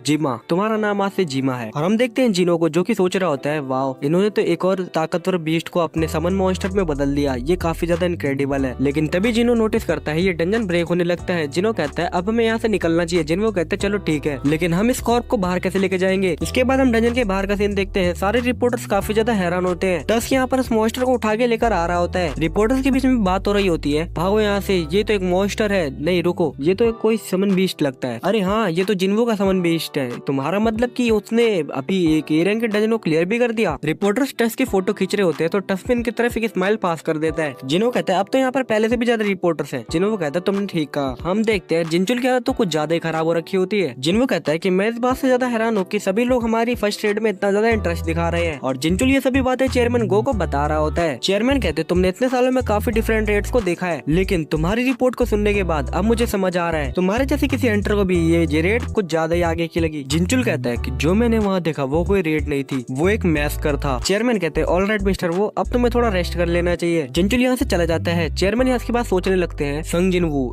एक ए रैंक डंजन को अपने आप से क्लियर करने के केपेबल है। मैजिक क्रिस्टल को कलेक्ट करना और कॉप्स को कलेक्ट करना, वो इन सभी चीजों को अकेले कर लेता है। वन मैन स्ट्राइक स्क्वाड बोलना ये गलत स्टेटमेंट होगी, वो एक वन मैन गिल्ड है। आफ्टर ऑल तो मैं गलत नहीं था। इसके बाद सीन शिफ्ट होता है। हम जापान में शिंजुका टोक्यो को देखते हैं। कुछ लोग आसमान में देख के कह रहे होते हैं आखिर वो क्या है, और हम देखते हैं आसमान के अंदर एक काफी बड़ा गेट अपीयर हुआ है। इसके बाद सीन शिफ्ट होता है। हम किसी पार्लियामेंट जैसी जगह को देखते हैं। कुछ लोग यहाँ पे बात कर रहे होते हैं the blade, phantom, invisible king and snowy mountains. मुझे यकीन नहीं हो रहा कि जापान के सभी मेजर गिल्ड्स को आज यहाँ पर बुलाया गया है। लगता है ये कुछ ज्यादा ही बड़ी प्रॉब्लम है। हे देखो, वो तो सिगी में तो है जो कि वाइस गिल्ड मास्टर है ब्लेड गिल्ड का, और वो उन सभी के स्ट्रॉन्गेस्ट एस रैंक हंटर्स है। अरे बेवकूफ, अब वो कोई वाइस गिल्ड मास्टर नहीं है, अब वो एक गिल्ड मास्टर है। द ब्लेड गिल्ड ने अपने 7 एस रैंक हंटर्स को जेजू अलर्ट के समय गवा दिया, इंक्लूडिंग गोतरियोजी। हाँ मैंने सुना, ये सिर्फ इस वजह से क्योंकि वो लोग चेयरमैन के ऑर्डर्स को फॉलो कर रहे थे। उन लोगों के साथ तो ऐसा ही होना चाहिए। अब ब्लेड गिल्ड सिर्फ कुछ दिन के लिए बची है। लेकिन तभी इनमें से एक बंदा बोलता है कौन जानता है, अगर हमने अपने ट्रम्प कार्ड को चला तो हम शायद जापान के ग्रेटेस्ट गिल्ड बन जाए। और ये सुनने के बाद ब्लेड गिल्ड के सभी मेंबर्स इनकी तरफ रेज वाली आंखों से देखते हैं तो ये सभी लोग यहाँ से वापस डर के चले जाते हैं। मिनोरू यहाँ बोलता है कि वो लूजर्स वो हमारी आंखों में भी नहीं देख सकते, लेकिन वो हमारी पीठ पीछे बातें कर रहे हैं क्योंकि अब गोतोरोजी नहीं रहा। लेकिन तभी ये लड़की बोलती है मैंने कुछ रूमर सुने हैं जो कि आसपास चल रहे हैं। फैंटम गिल्ड और शोवी माउंटेन गिल्ड ये दोनों कंबाइन हो चुकी हैं और इन लोगों के पास 4 एस रैंक के हंटर हो चुके हैं, बिल्कुल हम लोग की तरह। तो ये आगे वाला बंदा कहता है तो क्या उन्हें ये लगता है कि गिल्ड मर्ज करने से वो हमसे बेहतर गिल्ड बन जाएंगे? कितनी बेकार बात है। यहाँ तक कि अगर यहाँ पर जितनी भी गिल्ड्स हैं वो सब अपनी ताकत को कंबाइन भी कर ले तब भी वो लोग हमारे सामने कुछ भी नहीं है। इसके बाद हम एक ऑफिशियल को देखते हैं जो कि कहता है आखिर हंटर एसोसिएशन ने अभी तक कुछ क्यों नहीं किया। एक एस रैंक का गेट टोक्यो के बिल्कुल बीचों बीच समन हुआ हुआ है और एसोसिएशन कह रही है कि हम उस बारे में कुछ नहीं कर सकते। हम लोगों को सच्चाई बताओ, अगर यहाँ पर डंजन ब्रेक हो गया तो क्या होगा? मात्सुमो तो कहता है कोई भी एस रैंक का हंटर इतना ताकतवर नहीं कि वो कोई एस रैंक गेट को क्लियर कर सके, लेकिन एक नेशनल लेवल हंटर की बात अलग है। प्राइम मिनिस्टर, आपने आज हम सभी जापान की मेजर गिल्ड के गिल्ड मास्टर्स को यहाँ पर बुलाया है और आप हमसे सिर्फ इतना ऑब्वियस क्वेश्चन पूछ रहे हैं। हम सभी ने देखा था कि जेजो आइलैंड रेड के समय पर क्या हुआ था, तो ये तो एकदम क्लियर बात है कि अब क्या होने वाला अगर ये डंजन ब्रेक हुआ। तभी गिल्ड का गिल्ड मास्टर कहता है कि इस मामले में डिस्कशन कुछ भी काम नहीं करने वाला, कैसा लगा कि हम थॉमस आंद्रे को हायर कर ले। तो एक बंदा कहता है कि तुम्हें अभी भी लगता है कि कंट्री के पास इतने फंड्स है कि वो थॉमस आंद्रे को हायर कर सकती है? और ये थॉमस आंद्रे की फीस जानने के बाद तुम काफी ज्यादा हैरान होने वाले हो, जो कि आगे हमें एपिसोड में पता चलेगी। और दूसरी जगह हम दुनिया में किसी ऐसे हंटर को ढूंढ रहे हैं जो कि अभी अवेलेबल हो। दुनिया में काफी सारी जगहों पर गेट्स ओपन हो रहे हैं, तो ये बहुत मुश्किल है कि कोई कंट्री हमें अपना हंटर भेजेगी। प्रेसिडेंट कहते हैं मुझे नहीं पता कि कितने हंटर्स एस रैंक गेट को क्लियर करने के सक्षम है, लेकिन तभी ब्लेड गिल्ड का गिल्ड मास्टर कहता है एक है, जब तक हम उसे पे करेंगे वो हमारी मदद करेगा। द बैरियर स्पेशलिस्ट यूरी ऑर्लोव, इस मिशन के लिए मैं उसको हायर करने की सोच रहा हूँ। इसके बाद सीन शिफ्ट होता है, हम देखते हैं जिन वो अपने कार में बैठ के सोच रहा होता है मुझे यकीन नहीं हो रहा कि मेरा लेवल अब 101 हो चुका है और इसी के साथ मुझे कॉन्टिनेंट टेम्पल की भी मिल चुकी है और मेरी सारी स्पेसिफिक जॉब स्किल्स की भी लेवल अप हो चुका है, लेकिन क्या होगा जब मैं 102 लेवल पे पहुंच जाऊंगा। इसके बाद हम देखते हैं जिन्हों अपने गिल्ड के पार्किंग लॉट में आ चुका है। पता नहीं जिन्हों ये सब अकेले कैसे संभालता है। वाइस गिल्ड मास्टर का होना काफी ज्यादा अच्छा है, जो कि इतना मोटिवेटेड हो, लेकिन हम लोगों को और भी लोगों को हायर कर लेना चाहिए। लेकिन तभी जिन्हों चाहिन को देख लेता है, जिसे देख के चाहिन भी थोड़ा हैरान हो जाती है और वो अपना मुंह फेर के कहीं जाने लगती है। लेकिन तभी जिन्हों उसके सामने आ जाता है, आखिर तुम मुझसे दूर क्यों भाग रही हो और आखिर तुम मेरे ऑफिस के करीब क्या कर रही हो? लेकिन चाहिन तो कुछ बात का जवाब दे ही नहीं पा रही होती। इसके बाद चाहिन कहते हैं कि जब मैं पिछली बार यहाँ पर आई थी तो मेरी कार पार्किंग लॉट में छूट गई थी। तो जिन्हों को भी याद आ जाता है कि जब पिछली बार ये यहाँ पर आई थी तो इसने अपनी कार को पार्किंग लॉट में छोड़ दिया था, क्योंकि इन लोगों ने शैडो एक्सट्रैक्शन स्किल का यूज किया था। लेकिन तभी चाहिन जिन्हों से पूछ लेते क्या तुम फ्री हो? चाहिन के मन में तो काफी सारे सवाल चल रहे होते हैं। आखिर तुमने सोयूंग के साथ फोटो क्यों खींची? क्या वो सच में तुम्हारे लिए काम करती है? अगर हाँ तो तुमने मुझे हायर क्यों नहीं किया? क्या एक एस रैंक ए रैंक से बेटर नहीं है? क्या तुम दोनों डेट कर रहे हो? और हाँ, चाहिन ने ये सारे क्वेश्चन अपने मन में पूछे थे। मैंने ये इसलिए पूछा, मिंगमिंग चाहता था कि मैं तुम्हें एक मैसेज दूं तुम्हारी पावर के बारे में। जिन्हों कहते हैं रुको, चलो हम इस बारे में अंदर चल के बात करते हैं। इसके बाद ये दोनों गिल्ड के अंदर आ जाते हैं। चाहिन जिन्हों से पूछती है कि आखिर यहाँ पर कोई और क्यों नहीं है। जिन्हों बताता है कि वाइस गिल्ड मास्टर बिजनेस के काम से कुछ दिनों के लिए यहाँ से बाहर गया है। चाहिन अपने मन में सोचने लगती है, इसका मतलब कि यहाँ पर सिर्फ हम ही दो हैं। इसके बाद जिन्हों पूछता है कि चलो अब मुझे बताओ मिस चा, आखिर मिंगमिंग ने तुम्हें कोई ऐसा मैसेज कैसे दिया जो कि तुम मुझ तक पहुँचा सको? चाहिन बताती है मैंने उस दिन एक आवाज सुनी थी। मिंगमिंग कहता है प्लीज उसे बता देना जो पावर्स उसके अंदर है उनसे केयरफुल रहे। किसी ने मुझे डार्कनेस से अंदर से जगाया, लेकिन मैं अब वो नहीं हूँ जो मैं पहले था। लेकिन मैं पूरे तरीके से कॉन्शियस हूँ और मैं अपने सारे सेंसेस का भी यूज कर सकता हूँ। लेकिन अब मुझे लगता है कि मैं एक स्लेव बन चुका हूँ, एक ऐसा स्लेव जो कि अपने मालिक के लिए ही काम करेगा और उसी के लिए अपनी जान देगा। लेकिन जो चीज का सबसे स्कैरी पार्ट है कि मुझे उसकी सेवा करके अच्छा लगता है। चाहिन मिंगमिंग से पूछती है तो इसका क्या मतलब है? उसकी पावर इनक्रेडिबली स्ट्रॉन्ग है, तुम्हें ये सब उसे बताना होगा। याद करो संग जिन्वो की ट्रू आर्मी, उसकी असली आर्मी। इसके बाद सीन शिफ्ट होता है, हम जिन्वो को देखते हैं जो कि कुछ खा रहा होता है। आई वंडर जो कुछ उसने कहा वो सच हो, लेकिन इसकी जगह मुझे खुद से भी पहले से चाहती कि मैं अपने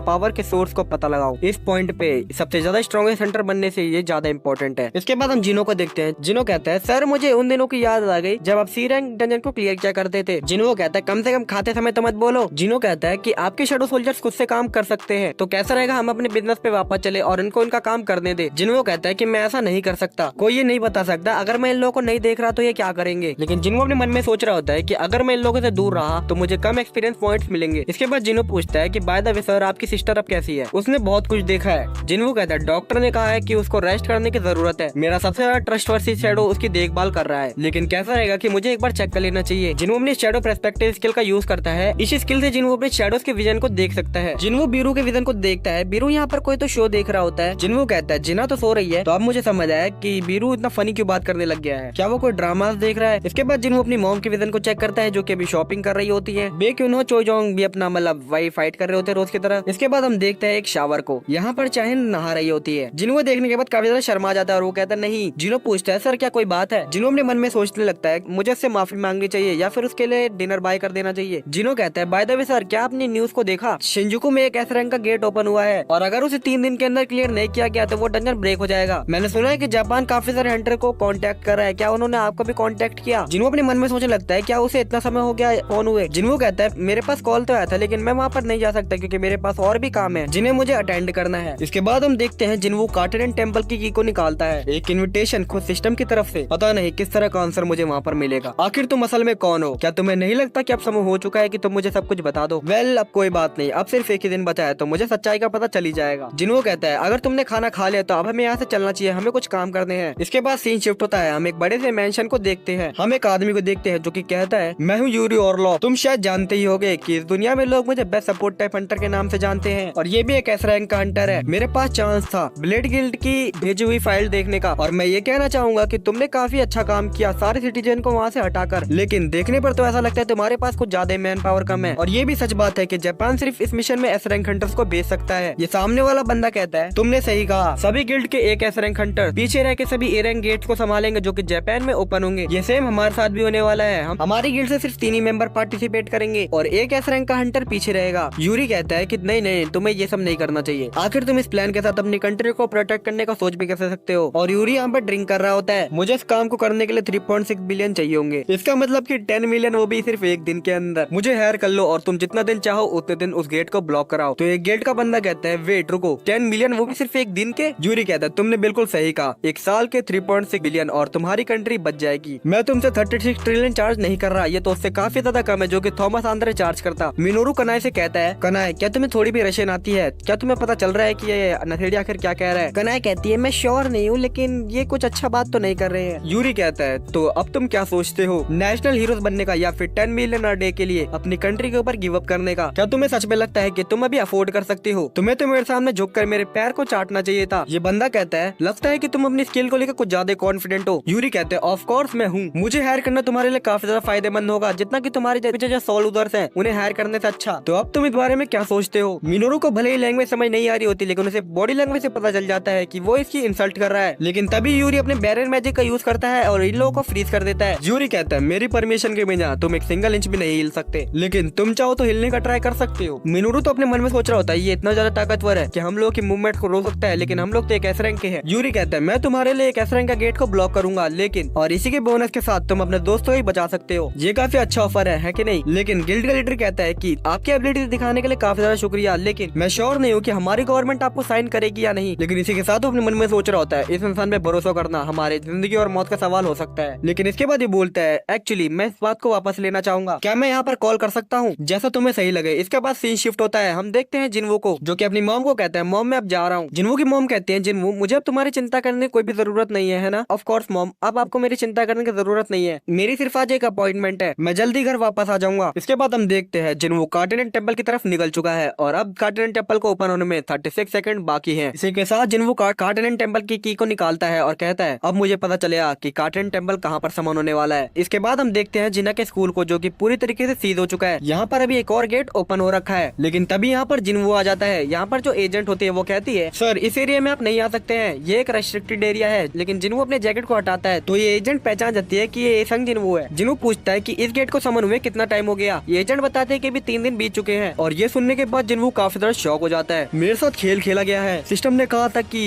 एक स्पेसिफिक टाइम ओवर होने के बाद इस गेट की लोकेशन रिवील होगी, लेकिन उसने ये कभी नहीं कहा कि गेट उससे पहले अपीयर हो जाएगा। मुझे यकीन नहीं हो रहा कि अभी सिर्फ 3 डेज ही बचे हैं। एजेंट बताती है कि ये गेट एक सी रैंक का है। जिन्वो कहता है इसकी रैंक इतनी ज्यादा हाई नहीं है। जिन्वो पूछता है क्या एक हंटर का ग्रुप ऑलरेडी अंदर जा चुका है? एजेंट बताती है हाँ, अभी 2 घंटे पहले एक हंटर ग्रुप अंदर जा चुका है। जिन्वो कहता है इस रेड को अभी कभी कैंसिल कर दो। एजेंट कहती है क्या? अकॉर्डिंग टू मानामीटर की ये गेट एक सी रैंक का गेट है। जिन्वो कहता है जो स्ट्राइक स्क्वाड अंदर गई है वो सभी अभी खतरे में है, अगर हमने उन लोगों को नहीं रोका तो वो सभी मारे जाएंगे। इसके बाद जिन्वो डंजन के अंदर चला जाता है। डंजन के अंदर हम उस स्ट्राइक स्क्वाड को देखते हैं जो कि कार्टिनेंट टेम्पल के गेट के पास पहुंच चुके होते हैं। ये तो बॉस का रूम लगता है, क्या हमें इसे ओपन करना चाहिए? हमें क्या करना चाहिए? हमारा कोई भी स्पेल इस पे एक स्क्रैच भी नहीं लगा पाया। तो क्या तुम ये सजेस्ट कर रहे हो कि हमें इतना दूर आने के बाद वापस चले जाना चाहिए? लेकिन तभी जिन्वो यहाँ पर आ जाता है और वो कहता है कि ये एक ट्रैप है। स्ट्राइक स्क्वाड के मेंबर्स पूछते हैं आखिर तुम कौन हो? कोई ऐसा जिसने की डबल डंजन को सर्वाइव किया है। लेकिन स्ट्राइक स्क्वाड का एक मेंबर पहचान जाता है कि ये संग जिन्वो है, एस रैंक का हंटर। जिन्वो लोग कहता है कि इन गेट्स के पीछे तुम्हारी सोच से भी ज्यादा खतरनाक खतरा है, तो अब से मैं इस मामले को संभालूंगा, तुम यहाँ से जा सकते हो। जिन्वो अपने मन में सोचता है कि इस स्पेल की वजह से ये बंद है। जिन्वो कार्टिनेंट टेम्पल की को निकालता है। पिछली बार से तो ये काफी ज्यादा अलग है, तो इस वजह से मुझे शायद की जरूरत है। इसके बाद जिन्वो इस गेट को ओपन कर देता है। सारे स्ट्राइक स्क्वाड के मेंबर काफी ज्यादा हैरान हो जाते हैं। इस स्ट्राइक स्क्वाड का लीडर कहता है मिस्टर संग, इस डंजन के एंट्री परमिट्स को हमने खरीदा है और इन लोगों की गिल्ड का नाम करेज गिल्ड है। आपको कोई राइट्स नहीं है कि आप हमें ऑर्डर दे यहाँ से जाने की। जिन्वो अपने मन में कहता है कि हाँ ये ठीक ही बोल रहा है, एक एस रैंक होने का ये मतलब नहीं कि मैं लोगों को ऑर्डर दूं। जिन्वो लोग कहता है कि तो ठीक है, मैं तुम्हें रोकूंगा नहीं, तुम अंदर जा सकते हो। इनका लीडर ही कहता है तो फिर मैं जाऊंगा। इसके बाद हम देखते हैं कि जिन्वो के सिस्टम में नोटिफिकेशन आ जाता है कि टेम्पल के अंदर कोई ऐसा एंटर किया है जिसके पास की कार्टन टेम्पल की नहीं है, उसको यहाँ पर आने की कोई भी इजाजत नहीं है। और हम देखते हैं एक स्टोन स्टैचू उसके ऊपर हमला कर देता है। जिन्वू उसको काफी तेजी से पीछे खींच के इसकी जान बचा लेता है। इसके अलावा यहाँ पर और भी है, क्या तुम अभी भी अंदर जाना चाहते हो? इसके बाद जिन्वू कहता है सभी लोग मेरी बात सुनो, मैं तुम लोगों से ये चाहता हूँ कि इस डंजन से निकलने के बाद तुम सभी हंटर एसोसिएशन को कांटेक्ट करो, उन सभी को ये बोलना कि एक डबल डंजन अपीयर हुआ है। इसके बाद जिन्वू गेट के अंदर चला जाता है और ये गेट क्लोज हो जाता है। सारी मशालें यहाँ पर जलने लगती है। इसके बाद हम उन सभी स्टोन स्टैचूज को दोबारा से देखते हैं। जिन्वू कहता है फाइनली अब मैं यहाँ पर वापस आ चुका हूँ जहाँ से सब कुछ शुरू हुआ था, लेकिन अब चीजें अलग है। अब मैं पहले से काफी ज्यादा ताकतवर हो चुका हूँ। मैं महसूस कर सकता हूँ ये स्टैचूज ना तो ये लिविंग बींग्स है और ना ही ये मॉन्स्टर्स हैं। ये सभी सिर्फ पपेट्स हैं और इस रूम के अंदर सिर्फ एक ही बींग से माना आ रहा है, तो तुम ही हो जो कि इन सबको कंट्रोल कर रहे हो। क्या तुम अब कुछ नहीं बोलने वाले? क्या तुम्हें नहीं लगता कि तुम्हें मुझे अब सब कुछ सच सच बता देना चाहिए? हम देखते हैं जिन्वू के स्टोन स्टैचू के सामने खड़ा है जिसने कि अपने हाथों में डंजन के रूल्स को लिख रखा है। इसके बाद ये स्टैचू एक काफी क्रीपी स्मेल के साथ कहता है आई सी,